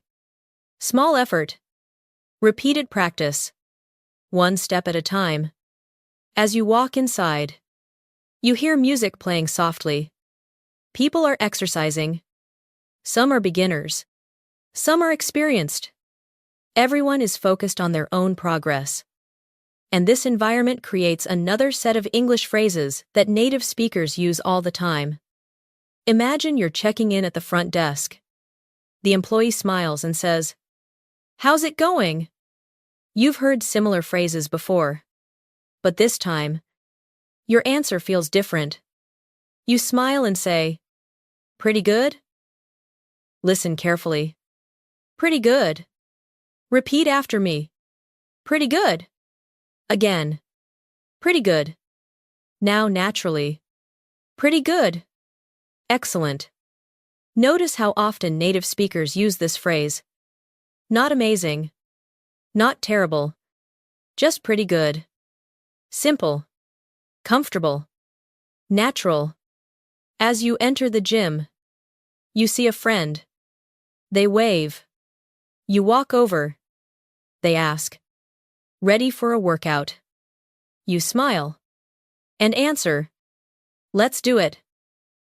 Listen carefully. Let's do it. Repeat after me. Let's do it. Again. Let's do it. Now naturally. Let's do it. Excellent. This phrase appears everywhere. Sports. Work. Life. Challenges. Whenever someone is ready to begin something, they often say, let's do it. Let's practice. Ready. Let's do it. Want to start.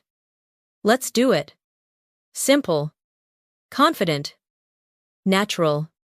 Now, imagine you're exercising. Maybe you're walking on a treadmill. Maybe you're lifting weights. Maybe you're stretching. After a few minutes, you start feeling tired. Your friend notices, but instead of criticizing you, they smile and say, keep it up. Listen carefully. Keep it up. Repeat after me. Keep it up. Again. Keep it up. Now naturally. Keep it up. Excellent. This phrase is incredibly common. Native speakers use it whenever they want to encourage someone. Keep studying. Keep practicing. Keep working. Keep going. Keep it up. Let's practice. Keep it up. Again. Keep it up. Excellent. Now think about your English journey. Maybe you've been studying for months. Maybe years. Sometimes progress feels slow. Sometimes it feels invisible. But every phrase you've practiced today matters. Every sentence. Every repetition. Every moment. You're building something. And if a native speaker could see your effort right now, they might say, keep it up. That's exactly the phrase you deserve to hear. Now imagine your workout continues. You finish a difficult exercise. You're breathing harder. Your friend smiles and says, you're doing great. Listen carefully. You're doing great. Repeat after me.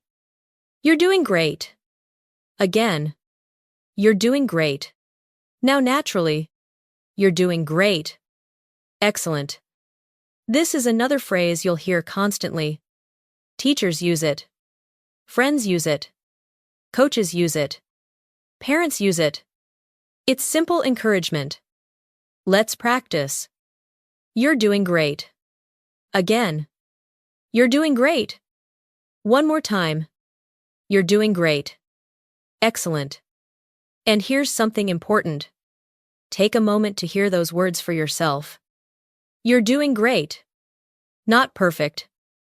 Not finished. But improving. That's enough.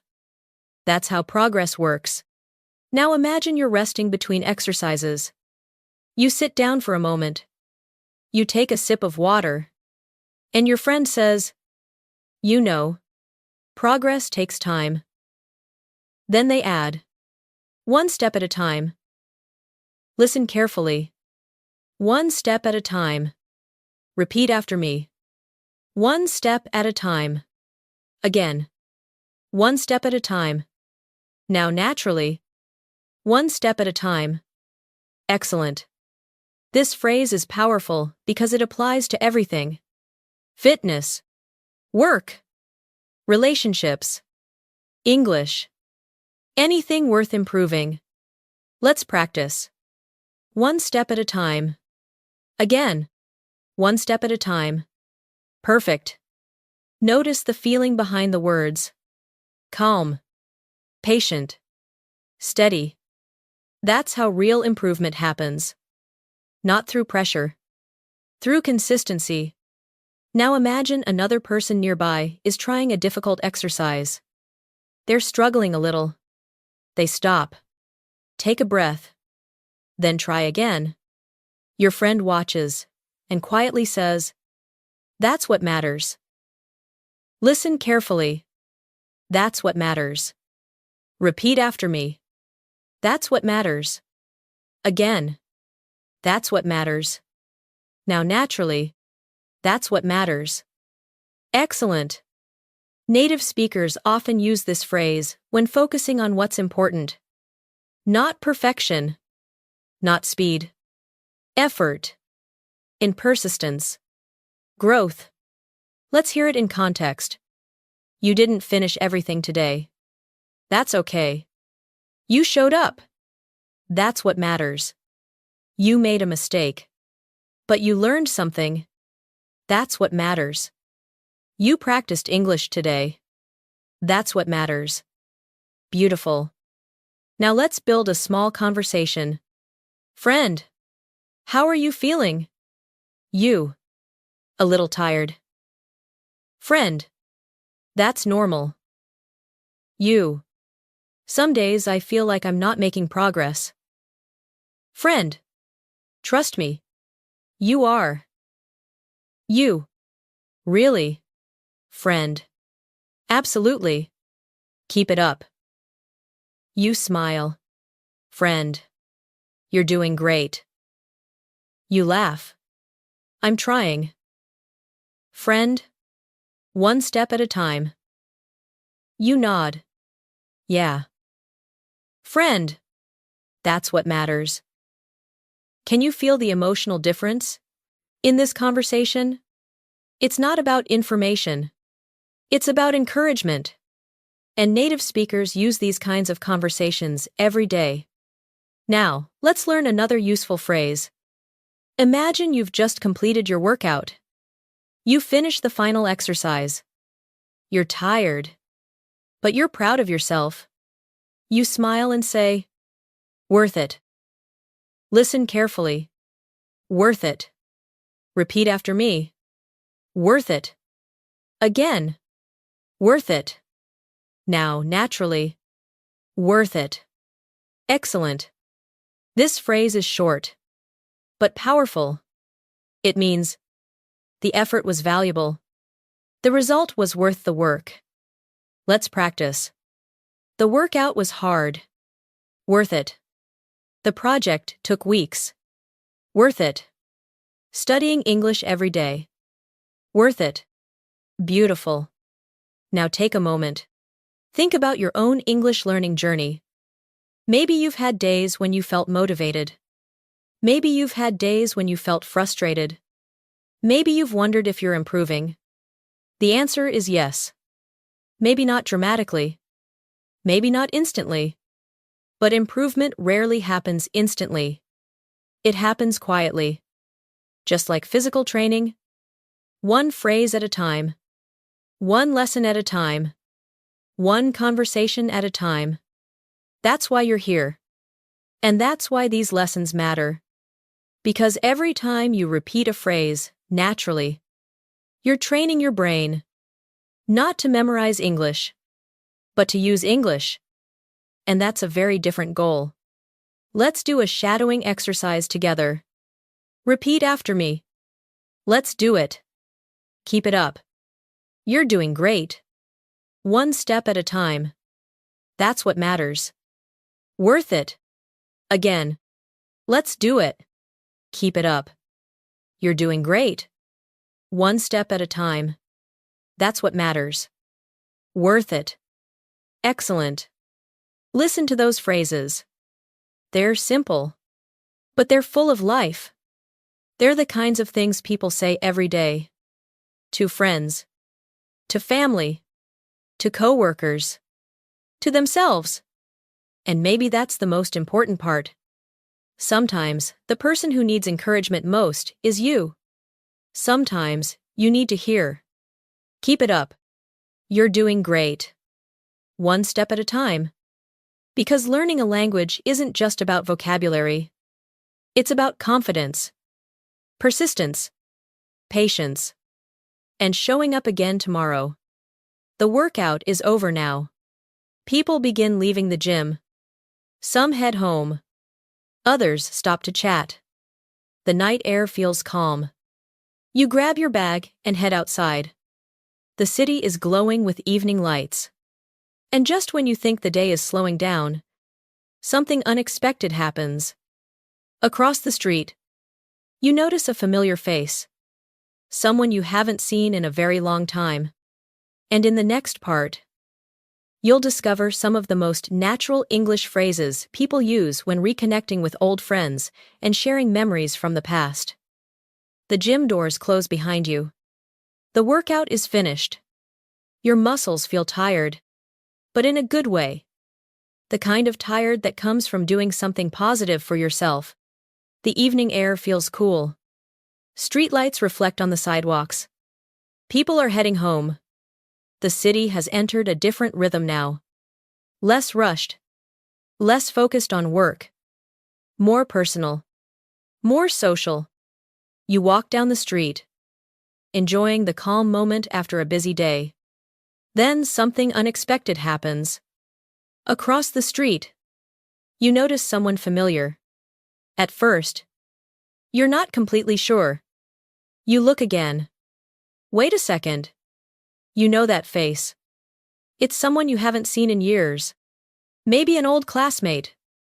Maybe a former coworker. Maybe a childhood friend. For a moment, you're surprised.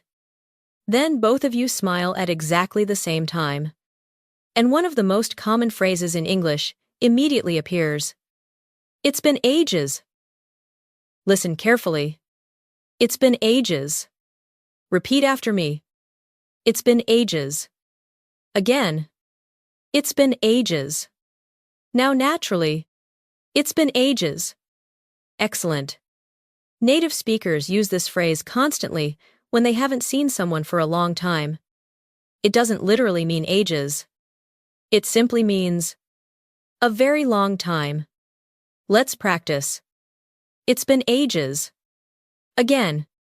It's been ages. Perfect. Now imagine your friend laughs and says, I know. It's been forever. Listen carefully. It's been forever. Repeat after me. It's been forever. Again. It's been forever. Now naturally. It's been forever. Excellent. This phrase carries the same feeling. And you'll hear both versions regularly. It's been ages. It's been forever. Both sound natural. Both sound friendly. Both instantly create connection. Now imagine, you step closer. You smile and say, It's so good to see you. Listen carefully. It's so good to see you. Repeat after me. It's so good to see you. Again. It's so good to see you. Now naturally. It's so good to see you. Excellent. Notice how warm this sounds. Not formal. Not dramatic. Just genuine. Native speakers use this phrase all the time, especially when reconnecting with people they care about. Now imagine your friend asks, What have you been up to? You've heard this phrase before, but now it feels different. Earlier it was workplace small talk. Now it's personal. Now it matters. You think for a moment. A lot has happened. But you don't want to tell your whole life story immediately. So you answer. A little bit of everything. Listen carefully. A little bit of everything. Repeat after me. A little bit of everything. Again. A little bit of everything. Now naturally. A little bit of everything. Excellent. This is a very common answer. It means many different things have been happening. Work. Family. Life. Travel. Projects. Everything mixed together. Let's practice. What have you been up to? A little bit of everything. Again. A little bit of everything. Very natural. The conversation continues. You start walking together. Maybe toward a coffee shop. Maybe toward a nearby park. The evening feels comfortable, easy, relaxed. Your friend suddenly says, "Remember when we used to stay up all night talking?" You immediately laugh and say, "Those were the days." Listen carefully. Those were the days. Repeat after me. Those were the days. Again. Those were the days. Now naturally. Those were the days. Excellent. This phrase is extremely common when talking about happy memories. It carries nostalgia, warmth, connection. Let's practice. Those were the days. Again. Those were the days. Perfect. Imagine your friend mentions an old story, something funny that happened years ago. You laugh and say, "I can't believe that happened." Listen carefully. "I can't believe that happened." Repeat after me. "I can't believe that happened." Again. "I can't believe that happened." Now naturally. "I can't believe that happened." Excellent. Native speakers use this phrase constantly, especially when remembering surprising moments, funny moments, embarrassing moments, unexpected moments. Now imagine both of you continue talking. The conversation becomes more personal. Your friend asks, "So how have you really been?" Notice the word really. This question is deeper, more sincere. You pause and answer, "Honestly, I've been doing pretty well." Listen carefully. "I've been doing pretty well." Repeat after me. "I've been doing pretty well." Again. "I've been doing pretty well." Now naturally. "I've been doing pretty well." Excellent. This is one of the most natural responses in conversational English. Not amazing. Not perfect. Just pretty well. Balanced. Relaxed. Authentic. Now let's continue. Your friend smiles. "I'm glad to hear that." Listen carefully. "I'm glad to hear that." Repeat after me. "I'm glad to hear that." Again. "I'm glad to hear that." Now naturally. "I'm glad to hear that." Excellent. This phrase appears everywhere in English. It's supportive, positive, friendly. Let's practice. "I've been doing pretty well." "I'm glad to hear that." "I got the job." "I'm glad to hear that." "Everything worked out." "I'm glad to hear that." Very natural. Now imagine the conversation shifts again. Your friend asks, "Do you ever miss those days?" You smile and answer, "Sometimes." Then you add, "But I like where I am now." Listen carefully. "I like where I am now." Repeat after me. "I like where I am now." Again. "I like where I am now." Now naturally. "I like where I am now." Excellent. This phrase is simple, but powerful. It shows gratitude, perspective, confidence, and native speakers often express ideas this way. Not with complicated language, but with honest language. Now imagine you're sitting together at a small outdoor cafe. The evening continues. People walk by. The conversation becomes lighter again. Your friend tells another funny story. You laugh and say, "No way." Listen carefully. "No way." Repeat after me. "No way." Again. "No way." Now naturally. "No way." Excellent. This tiny phrase is everywhere. Native speakers use it to show surprise, disbelief, excitement, interest. Let's practice. You won the lottery. No way. You met a celebrity. No way. That happened. No way. Perfect. Notice how emotional English often uses very short phrases. And those short phrases make conversations feel alive. Now let's build a complete conversation. Friend. Wow. It's been ages. You. I know. It's been forever. Friend. It's so good to see you. You. You too. Friend. What have you been up to? You. Honestly. A little bit of everything. Friend. Same here. A few minutes later. Friend. Remember those road trips we used to take? You laugh. Those were the days. Friend. I can't believe that happened. You. Me neither. Friend. So, how have you really been? You think for a moment. I've been doing pretty well. Friend smiles. I'm glad to hear that. You smile back. Thanks. Friend. Do you miss those days? You. Sometimes. But I like where I am now. Friend. That's a good way to look at it. Can you hear how natural this sounds? No complicated vocabulary. No textbook language. Just real conversation. Real emotion. Real connection. That's what native speakers do every day. Now take a moment. Think about someone you haven't seen in a long time. A friend. A relative. A former classmate.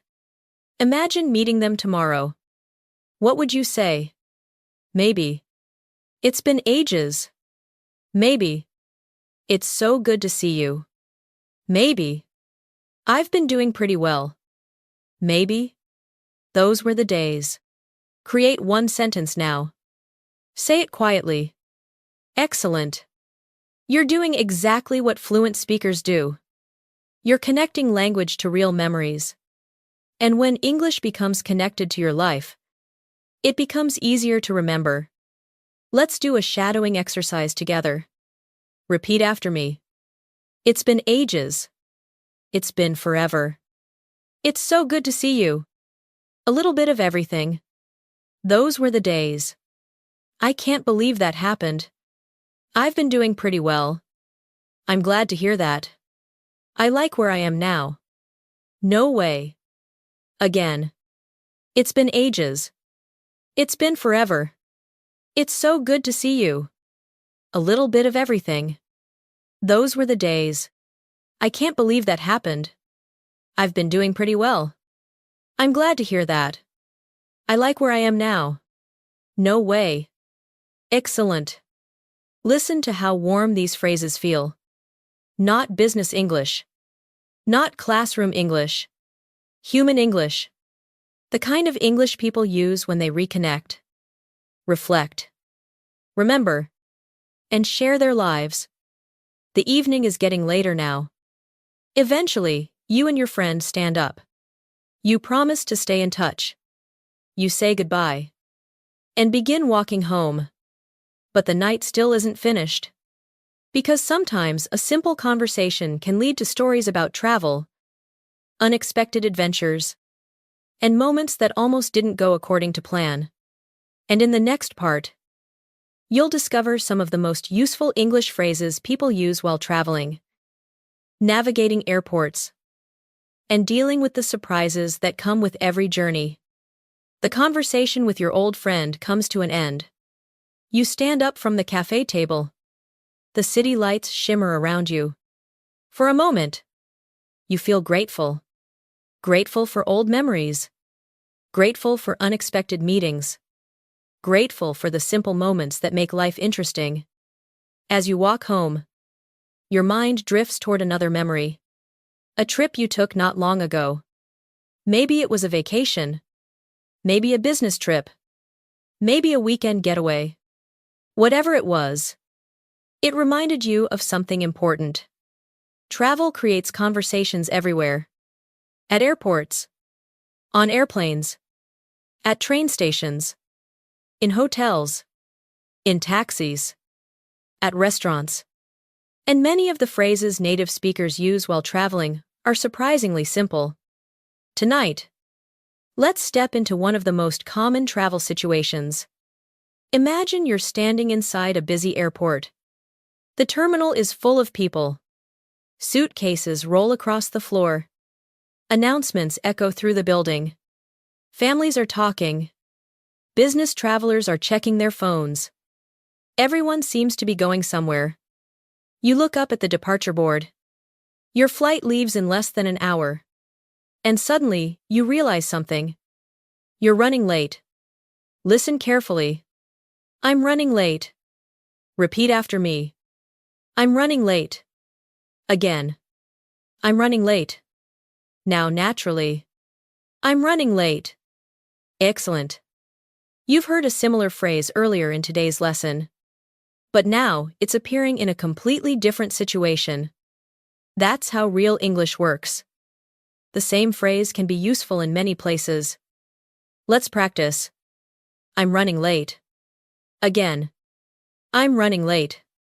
Very good. Now imagine you're walking quickly toward security. You check your watch. You check the departure board again. And quietly say, I hope I make it. Listen carefully. I hope I make it. Repeat after me. I hope I make it. Again. I hope I make it. Now naturally. I hope I make it. Excellent. This phrase means, I hope I arrive in time. I hope I don't miss my flight. I hope everything works out. Native speakers use this all the time. Let's practice. The meeting starts in 5 minutes. I hope I make it. My train leaves soon. I hope I make it. Very natural. Now imagine you finally arrive at the gate. Breathing a little faster. The boarding process hasn't started yet. You smile with relief and say, just in time. Listen carefully. Just in time. Repeat after me. Just in time. Again. Just in time. Now naturally. Just in time. Excellent. This phrase is extremely common. It means you arrived at the last possible moment without being late. Let's practice. Just in time. Again. Just in time. Perfect. Imagine, your friend asks, did you almost miss your flight? You laugh. Yeah. I got here just in time. Very natural. Very common. Now let's continue.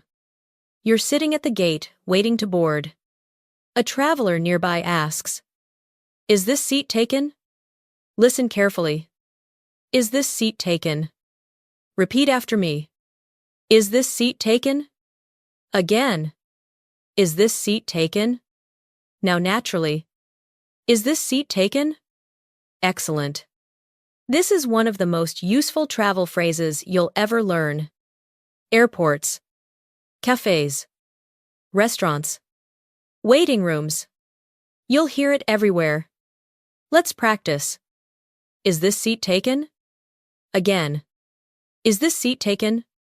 Excellent. You smile and answer. Go ahead. Listen carefully. Go ahead. Repeat after me. Go ahead. Again. Go ahead. Now naturally. Go ahead. Excellent. Native speakers use this phrase constantly. It means, please continue. Please sit down. Please proceed. It's short. Flexible. Very useful. Now imagine boarding begins. People line up. You check your boarding pass. And another phrase appears. Here you go. Listen carefully. Here you go. Repeat after me. Here you go. Again. Here you go. Now naturally. Here you go. Excellent. Native speakers use this whenever they hand something to another person. A ticket. A card. A document. A receipt. Anything. Let's practice. Here you go. Again. Here you go. Perfect. Now imagine you're on the airplane. The seatbelt sign turns off. The flight attendant walks by. They ask, "Would you like something to drink?" You smile and answer, "I'll have some water." Listen carefully. I'll have some water. Repeat after me. I'll have some water. Again. I'll have some water. Now naturally. I'll have some water. Excellent. Notice how you're using a phrase from earlier lessons in a completely new environment. That's exactly how language develops. You don't learn thousands of completely new phrases. You learn a smaller group of useful phrases and apply them everywhere. Now, imagine the flight continues. Several hours pass. You look out the window. The sun begins setting. Eventually, the pilot makes an announcement. You're almost there. You smile and quietly say, "We made it." Listen carefully. We made it. Repeat after me. We made it. Again. We made it. Now naturally. We made it. Excellent. This phrase is incredibly common. It means, we arrived successfully. We completed the journey. Everything worked out. Let's practice. We made it. Again. We made it. Excellent. Now imagine you arrive at your destination. You collect your luggage. You walk outside. The air feels different. A little exciting. A little unfamiliar. A little adventurous. Your friend messages you. Did you arrive okay? You answer, "Yep. We made it." Simple. Natural. Real. Now let's continue. A taxi driver asks, "First time here." Listen carefully. First time here. Repeat after me. First time here. Again. First time here. Now naturally. First time here. Excellent. Notice again how native speakers shorten sentences. Instead of, "Is this your first time visiting this city?" they simply ask, "First time here." Short. Natural. Efficient. You answer, "Actually." Yes. Listen carefully. Actually. Yes. Repeat after me. Actually. Yes. Again. Actually. Yes. Now naturally. Actually. Yes. Excellent. Now imagine the driver starts giving recommendations. Places to visit. Restaurants. Local attractions. After listening, you say, "That sounds amazing." Listen carefully. That sounds amazing. Repeat after me. That sounds amazing. Again. That sounds amazing. Now, naturally. That sounds amazing. Excellent. Native speakers use this phrase constantly when reacting positively to suggestions. Let's practice. That sounds amazing. Again. That sounds amazing. Perfect. Now, let's build a complete airport and travel conversation. Traveler. Are you running late? You. A little. I hope I make it. A few minutes later. Traveler. Looks like you're okay. You. Yeah. Just in time. Traveler. Is this seat taken? You. Nope. Go ahead. Boarding begins. Agent. Boarding pass. Please. You. Sure. Here you go. Several hours later. Friend texts. Did you arrive safely? You smile. We made it. Friend. First time there. You. Actually. Yes. Friend. How is it so far? You. Honestly, it looks great. Friend. Enjoy the trip. You. Thanks. Can you hear how natural that sounds? This is travel English. Not textbook. Travel English. Real travel English. The kind people use every day.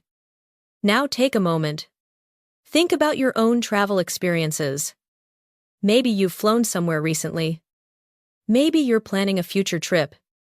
Maybe there's a destination you've always wanted to visit. Imagine yourself there. At the airport.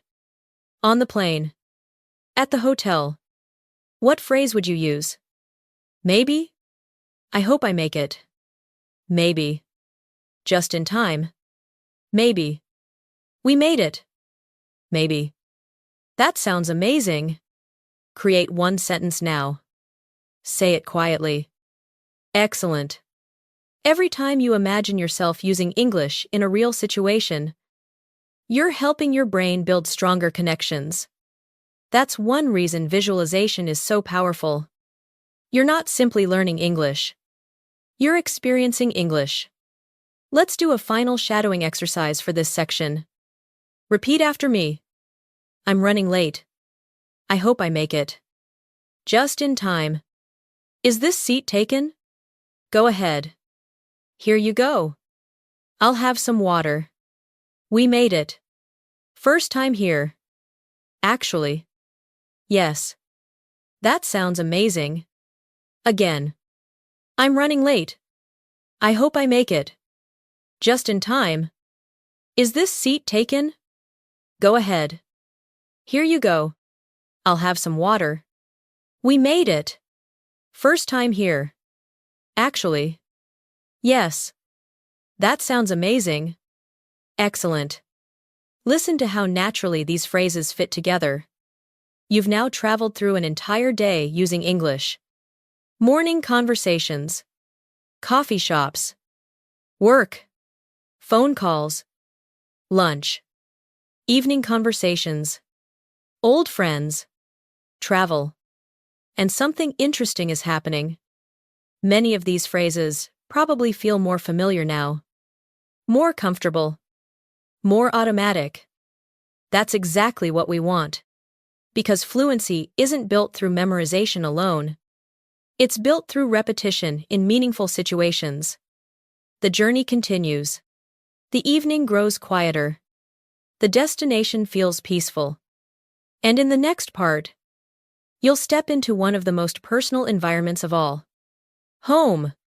A place where some of the warmest, most emotional, and most frequently used English expressions appear every single day. The trip is over. The long day is finally coming to an end. The excitement of travel slowly fades into a feeling of comfort. You unlock your front door, step inside, and immediately feel something different. Home. No matter how busy life becomes, no matter how far you travel, there is something special about coming home. The familiar sounds, the familiar space, the familiar people. And this is where some of the warmest and most natural English conversations happen. Not in meetings, not in airports, not in coffee shops. At home. With family. With the people who know you best. Imagine you walk through the door. A family member looks up and smiles. The first thing they ask is simple. How was your day? Listen carefully. How was your day? Repeat after me. How was your day? Again. How was your day? Now naturally. How was your day? Excellent. This is one of the most common questions in everyday English. Parents ask, partners ask it, friends ask it. People ask it every single day. Let's practice. How was your day? Again. How was your day? Perfect. Now imagine someone asks you this question. What would you say? Native speakers often give simple answers. You might say, it was pretty good. Listen carefully. It was pretty good. Repeat after me. It was pretty good. Again. It was pretty good. Now naturally. It was pretty good. Excellent. Simple. Friendly. Natural. Or maybe your day was difficult. You might say, it was a long day. Listen carefully. It was a long day. Repeat after me. It was a long day. Again. It was a long day. Now naturally. It was a long day. Excellent. Notice how natural this sounds. Not dramatic. Not overly detailed. Just honest. Now imagine the conversation continues. You sit down. Take off your shoes. Relax for the first time all day. A family member listens carefully and says, I'm glad you're home. Listen carefully. I'm glad you're home. Repeat after me. I'm glad you're home. Again. I'm glad you're home. Now naturally. I'm glad you're home. Excellent.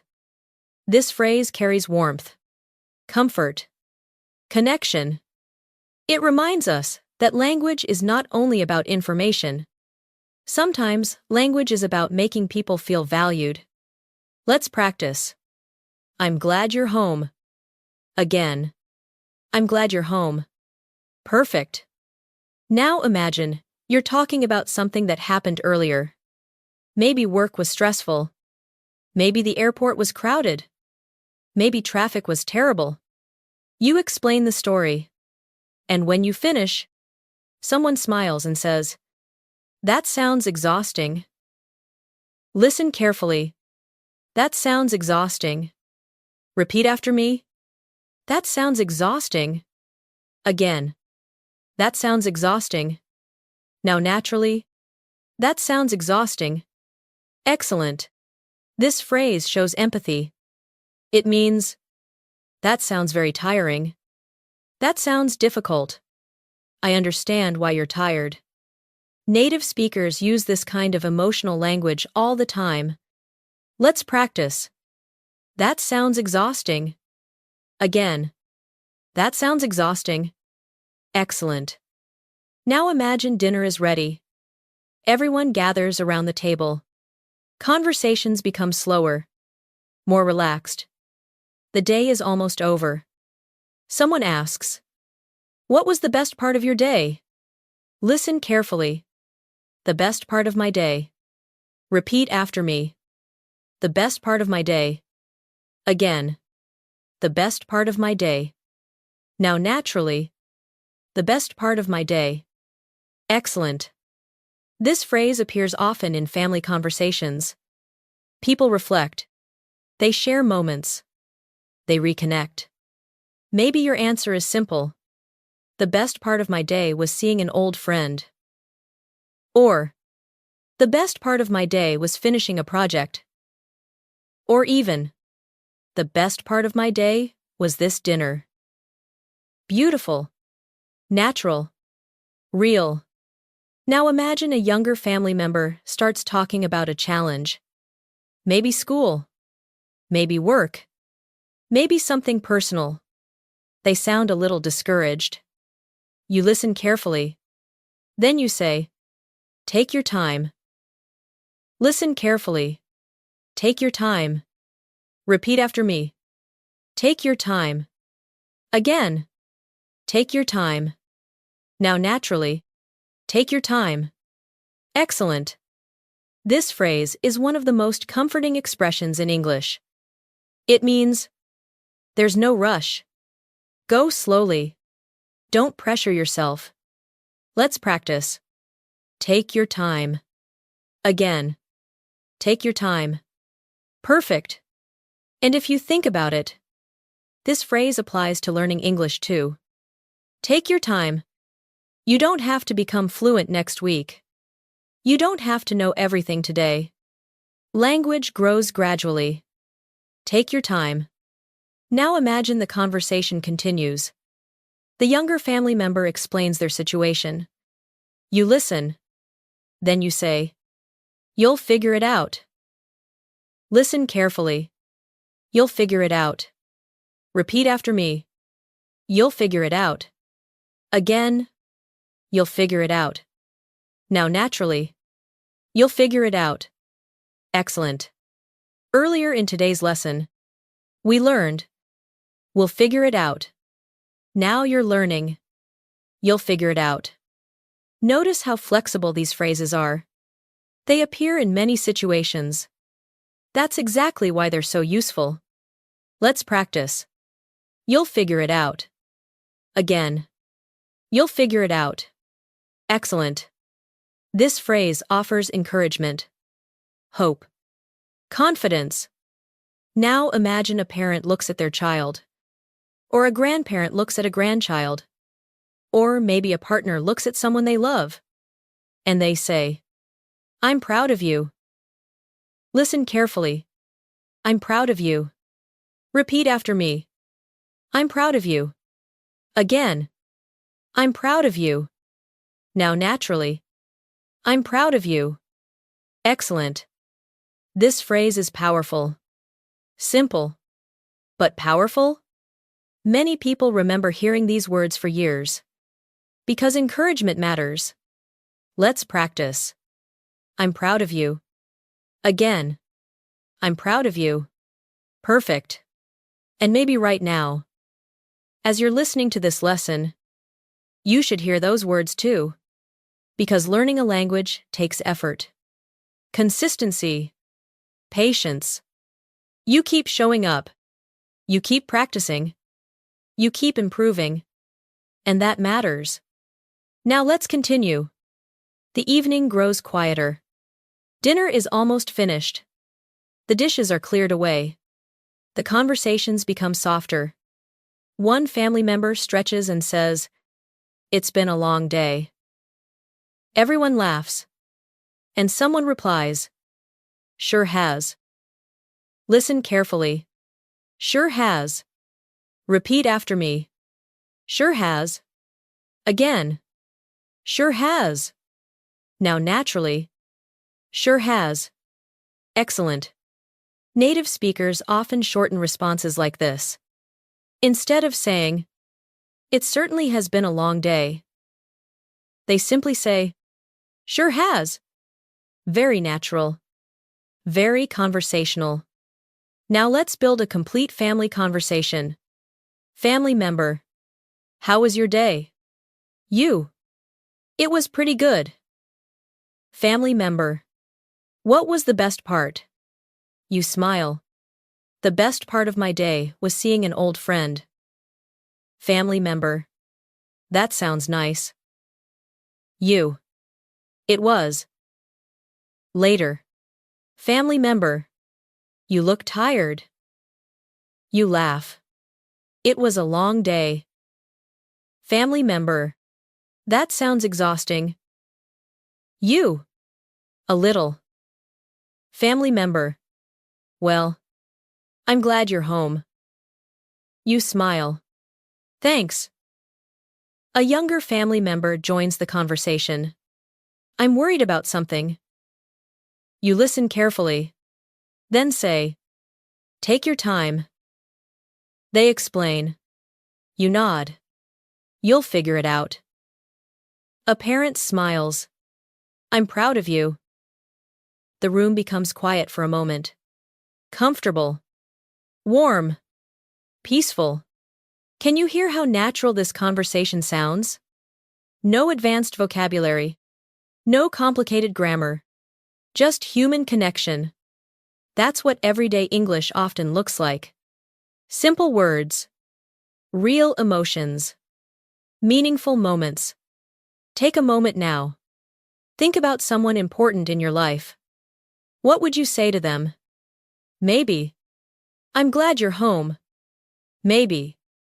Take your time. Maybe. You'll figure it out. Maybe. I'm proud of you. Create one sentence quietly in your mind. Excellent. That's how language becomes personal. And personal language is easier to remember. Let's do one final shadowing exercise together. Repeat after me. How was your day? It was pretty good. It was a long day. I'm glad you're home. That sounds exhausting. The best part of my day. Take your time. You'll figure it out. I'm proud of you. Sure has. Again. How was your day? It was pretty good. It was a long day. I'm glad you're home. That sounds exhausting. The best part of my day. Take your time. You'll figure it out. I'm proud of you. Sure has. Excellent. Listen to the warmth in those phrases. This is the language of home. The language of relationships. The language people use when they care about one another. And as the evening grows later, the conversations become quieter. The lights become softer. The day begins settling into memory. Soon you'll have a chance to reflect on everything you've experienced, everything you've learned, everything you've practiced. And in the next part, you'll connect all of today's English together and begin to notice something important.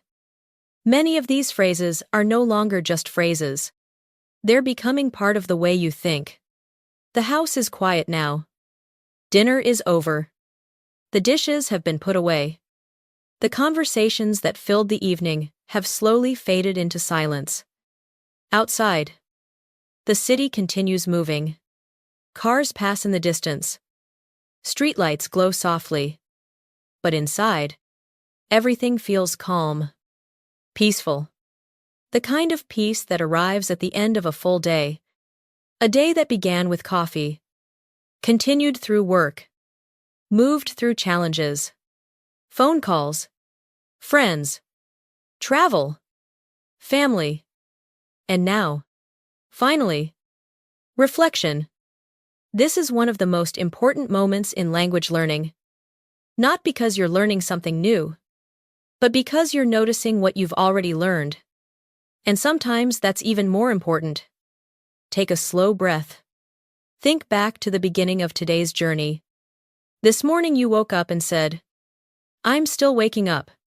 You needed coffee. You were running a little late. At that moment, those phrases may have felt unfamiliar. Now they probably feel much more natural. Then you stepped into a coffee shop. You ordered confidently. "Could I get a coffee?" "I'll have a latte." "That's all for now." Sounds good. Little by little, English started becoming part of the story. Then came work. Morning conversations. Projects. Deadlines. Meetings. You learned phrases like, "I'll take care of it." "I've got a lot on my plate." "That's a good point." "That makes sense." You weren't learning random vocabulary. You were learning how real people communicate. Then something went wrong. A problem appeared. Maybe a frozen computer. Maybe a deadline. Maybe an unexpected challenge. And instead of panic, you learned calm responses. "That's frustrating." "No worries. We'll figure it out." "That could work." Again, these weren't just phrases. They were tools. Tools people use every day. Then lunch arrived. The pace slowed down. Conversations became lighter. You learned. "What have you been up to?" "Not much." "Pretty much." "Can't complain." Simple language. Useful language. Human language.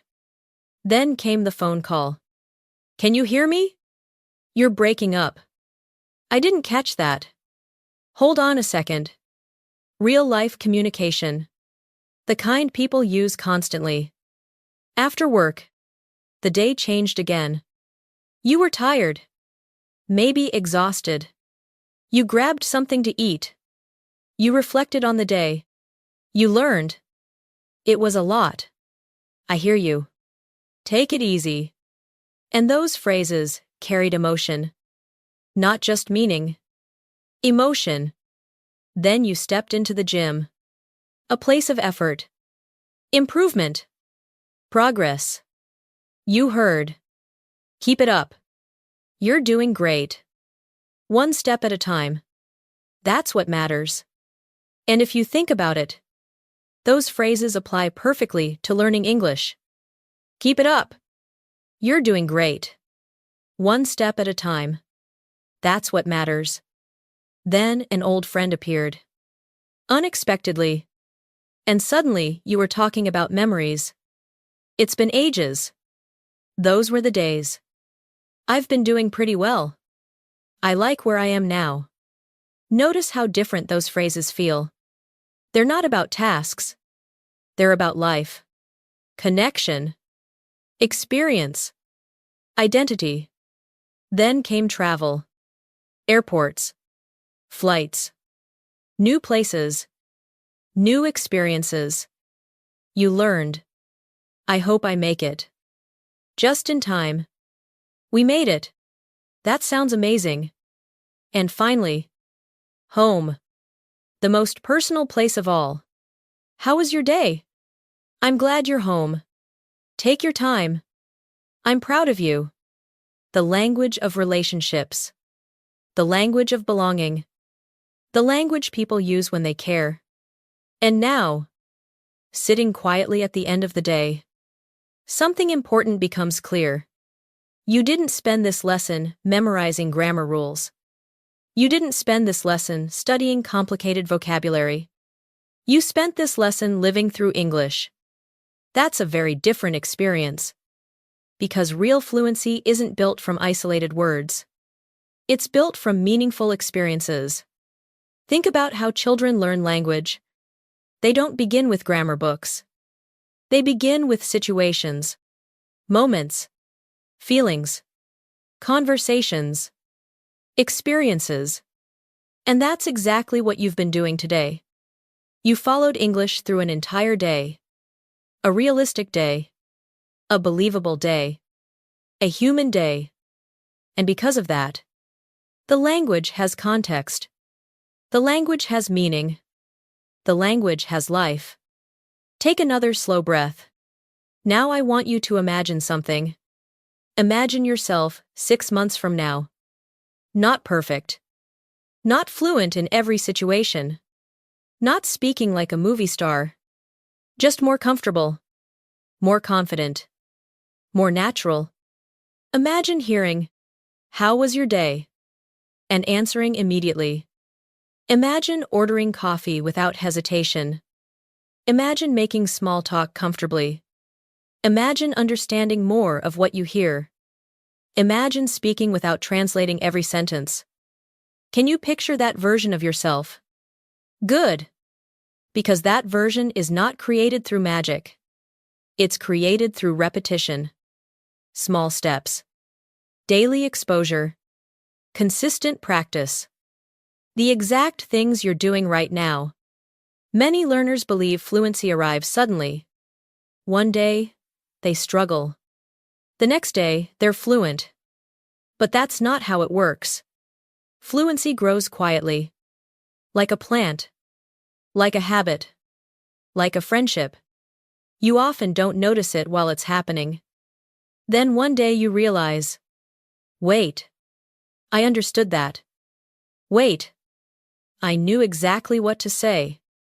Wait. I didn't translate that sentence. And that's when you discover something surprising. You've been improving all along. Even when it didn't feel dramatic. Even when progress seemed slow. Progress was happening. The same thing is true for physical fitness. The same thing is true for learning music. The same thing is true for almost every meaningful skill. Improvement happens quietly. One repetition at a time. One day at a time. One lesson at a time. And that's why phrases matter. Because phrases become habits. Habits become confidence. Confidence becomes fluency. Let's pause and do something important. I want you to repeat a few thoughts with me. Not because they're magical, but because they're useful reminders. Repeat after me. I am improving every day. Again. I am improving every day. I don't need perfect English. Again. I don't need perfect English. I need consistent English. Again. I need consistent English. Every phrase I learn makes me stronger. Again. Every phrase I learn makes me stronger. I can communicate. Again. I can communicate. I can keep improving. Again. I can keep improving. Excellent. Notice how those statements feel. Calm. Supportive. Realistic. Because language learning should not feel like punishment. It should feel like growth. And growth takes time. Take a moment now. Think about all the phrases you've learned today. Which one feels most useful? Which one sounds most natural? Which one can you imagine using tomorrow? Maybe it's sounds good. Maybe we'll figure it out. Maybe I hear you. Maybe take your time. Maybe I'm proud of you. Choose one phrase. Just one.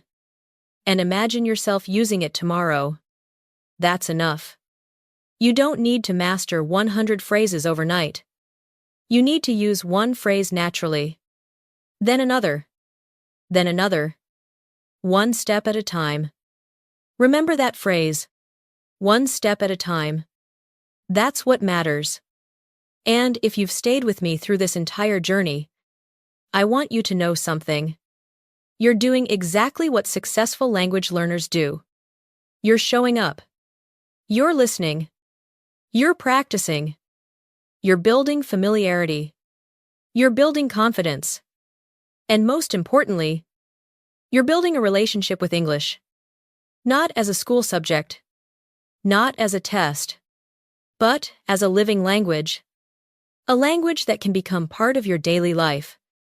As the evening becomes quieter and the day slowly comes to a close, there's one final thought waiting for us. A simple idea, but perhaps the most important idea of all. Because fluency is not only about what you know, it's about who you're becoming. And in the final part of our journey together, we'll explore that idea and bring everything you've learned today into one final moment of confidence, reflection, and growth. The day is almost over. The house is quiet. The lights are soft. Outside, the world continues moving. But here, in this moment, everything feels calm. You sit comfortably. Maybe in a chair. Maybe on a couch. Maybe lying in bed. And for the first time all day, there is nothing you need to do. No deadlines. No meetings. No emails. No rushing. Just a quiet moment to reflect. And as you think back on everything you've experienced today, something interesting begins to happen. You realize this lesson was never really about coffee, or work, or travel, or even English phrases. Those were simply the vehicles. The real lesson was something deeper. The real lesson was about becoming comfortable inside the language. Because, if you think about it, every situation we explored today had one thing in common. People. People connecting. People helping. People sharing. People encouraging. People living ordinary lives. And language exists for exactly that purpose. Not to impress people. Not to pass exams. Not to memorize rules. But to connect. To express. To understand. To belong. And perhaps that's the most important thing to remember about English. English is not a subject. English is a tool. A bridge. A way to participate in conversations. Opportunities. Friendships. Experiences. And moments that would otherwise remain out of reach. Take a slow breath. And think about how much English you've already used today. You woke up and described your morning. You ordered coffee. You talked with coworkers. You solved problems. You made phone calls. You met an old friend. You traveled. You connected with family. And through all of those experiences, English followed you naturally. Not because you forced it, because it belonged there. Now imagine something. Imagine that tomorrow morning begins exactly the same way. The alarm rings. You open your eyes. And instead of translating everything in your head, a phrase appears automatically. I'm still waking up. Then you make coffee. I could use some coffee. Later, someone asks how you're doing. Pretty good. A problem appears. We'll figure it out. A friend calls. Can you hear me? The workday ends. I'm exhausted. You meet someone you haven't seen in years. It's been ages. You come home. How was your day? Can you see what is happening? The phrases are beginning to fit naturally into real life. And that is exactly how fluency grows. Not through memorizing giant lists. Not through studying for 12 hours a day. But through familiarity, repetition, comfort. The gradual transformation of language from something you study into something you use.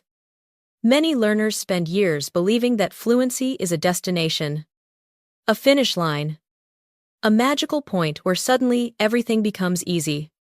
But real fluency is different. Fluency is a process, a relationship, something you build over time.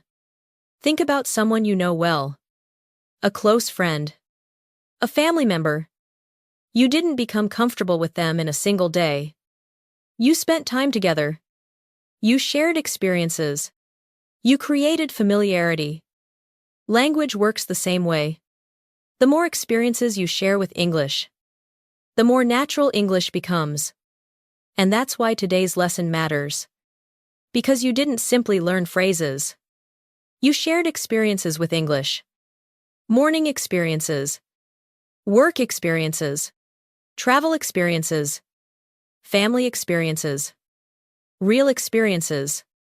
And each one moved you a little closer to confidence, a little closer to fluency, a little closer to becoming the person you want to be. Let's pause for a moment.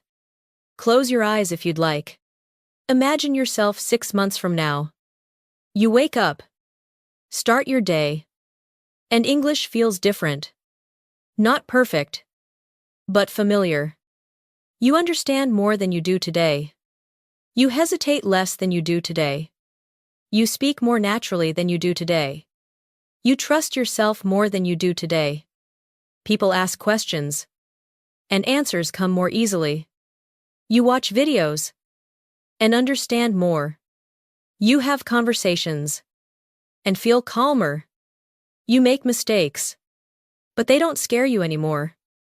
Because mistakes are no longer evidence of failure. They're evidence of participation. Evidence that you're actually using the language. And that's where real growth happens. Not in perfection. In participation. The most fluent people in the world are not the people who never make mistakes. They're the people who keep communicating despite mistakes. They keep showing up. They keep speaking. They keep learning. And that's exactly what you're doing. Take another slow breath.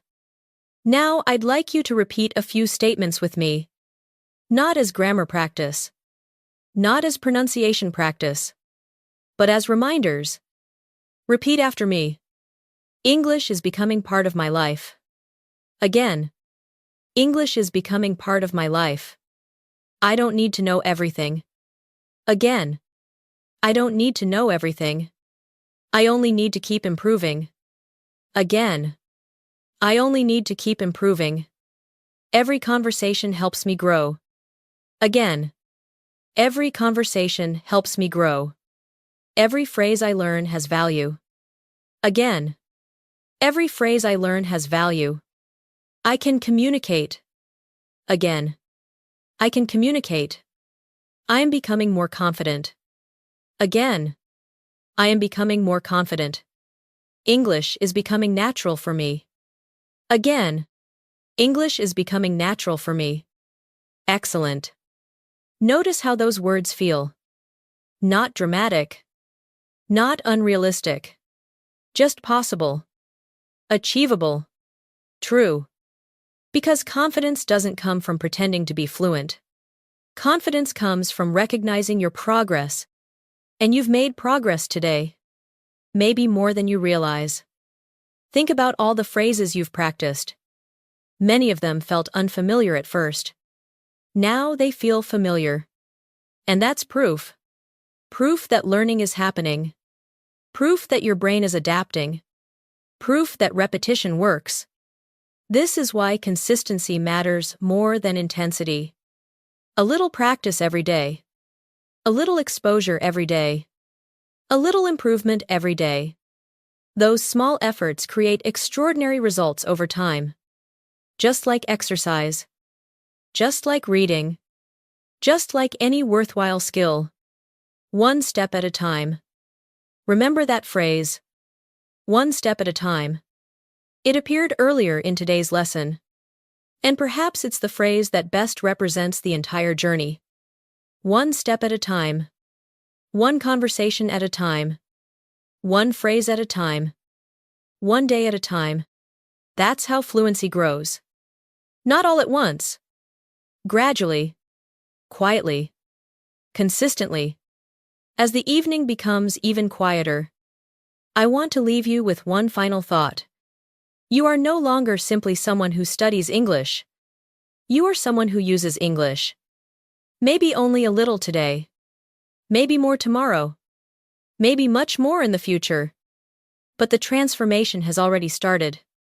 Because every time you listen, every time you repeat, every time you think in English, every time you create a sentence of your own, you are actively participating in the language. And participation is the path to fluency. Not perfection. Participation. So tonight, as you relax and reflect on everything you've learned, remember this. You don't have to become fluent tomorrow. You don't have to know every word. You don't have to speak perfectly. You only need to continue. Keep listening. Keep practicing. Keep showing up. Keep believing that progress is possible. Because it is. And if you continue taking small steps forward, day after day, conversation after conversation, phrase after phrase, you'll eventually look back and realize something remarkable. The English that once felt difficult has become familiar. The English that once felt intimidating has become comfortable. And the English that once felt like a foreign language has become part of your life. Thank you for spending this time with me today. Thank you for practicing. Thank you for showing up for yourself. Keep it up. You're doing great. Take your time.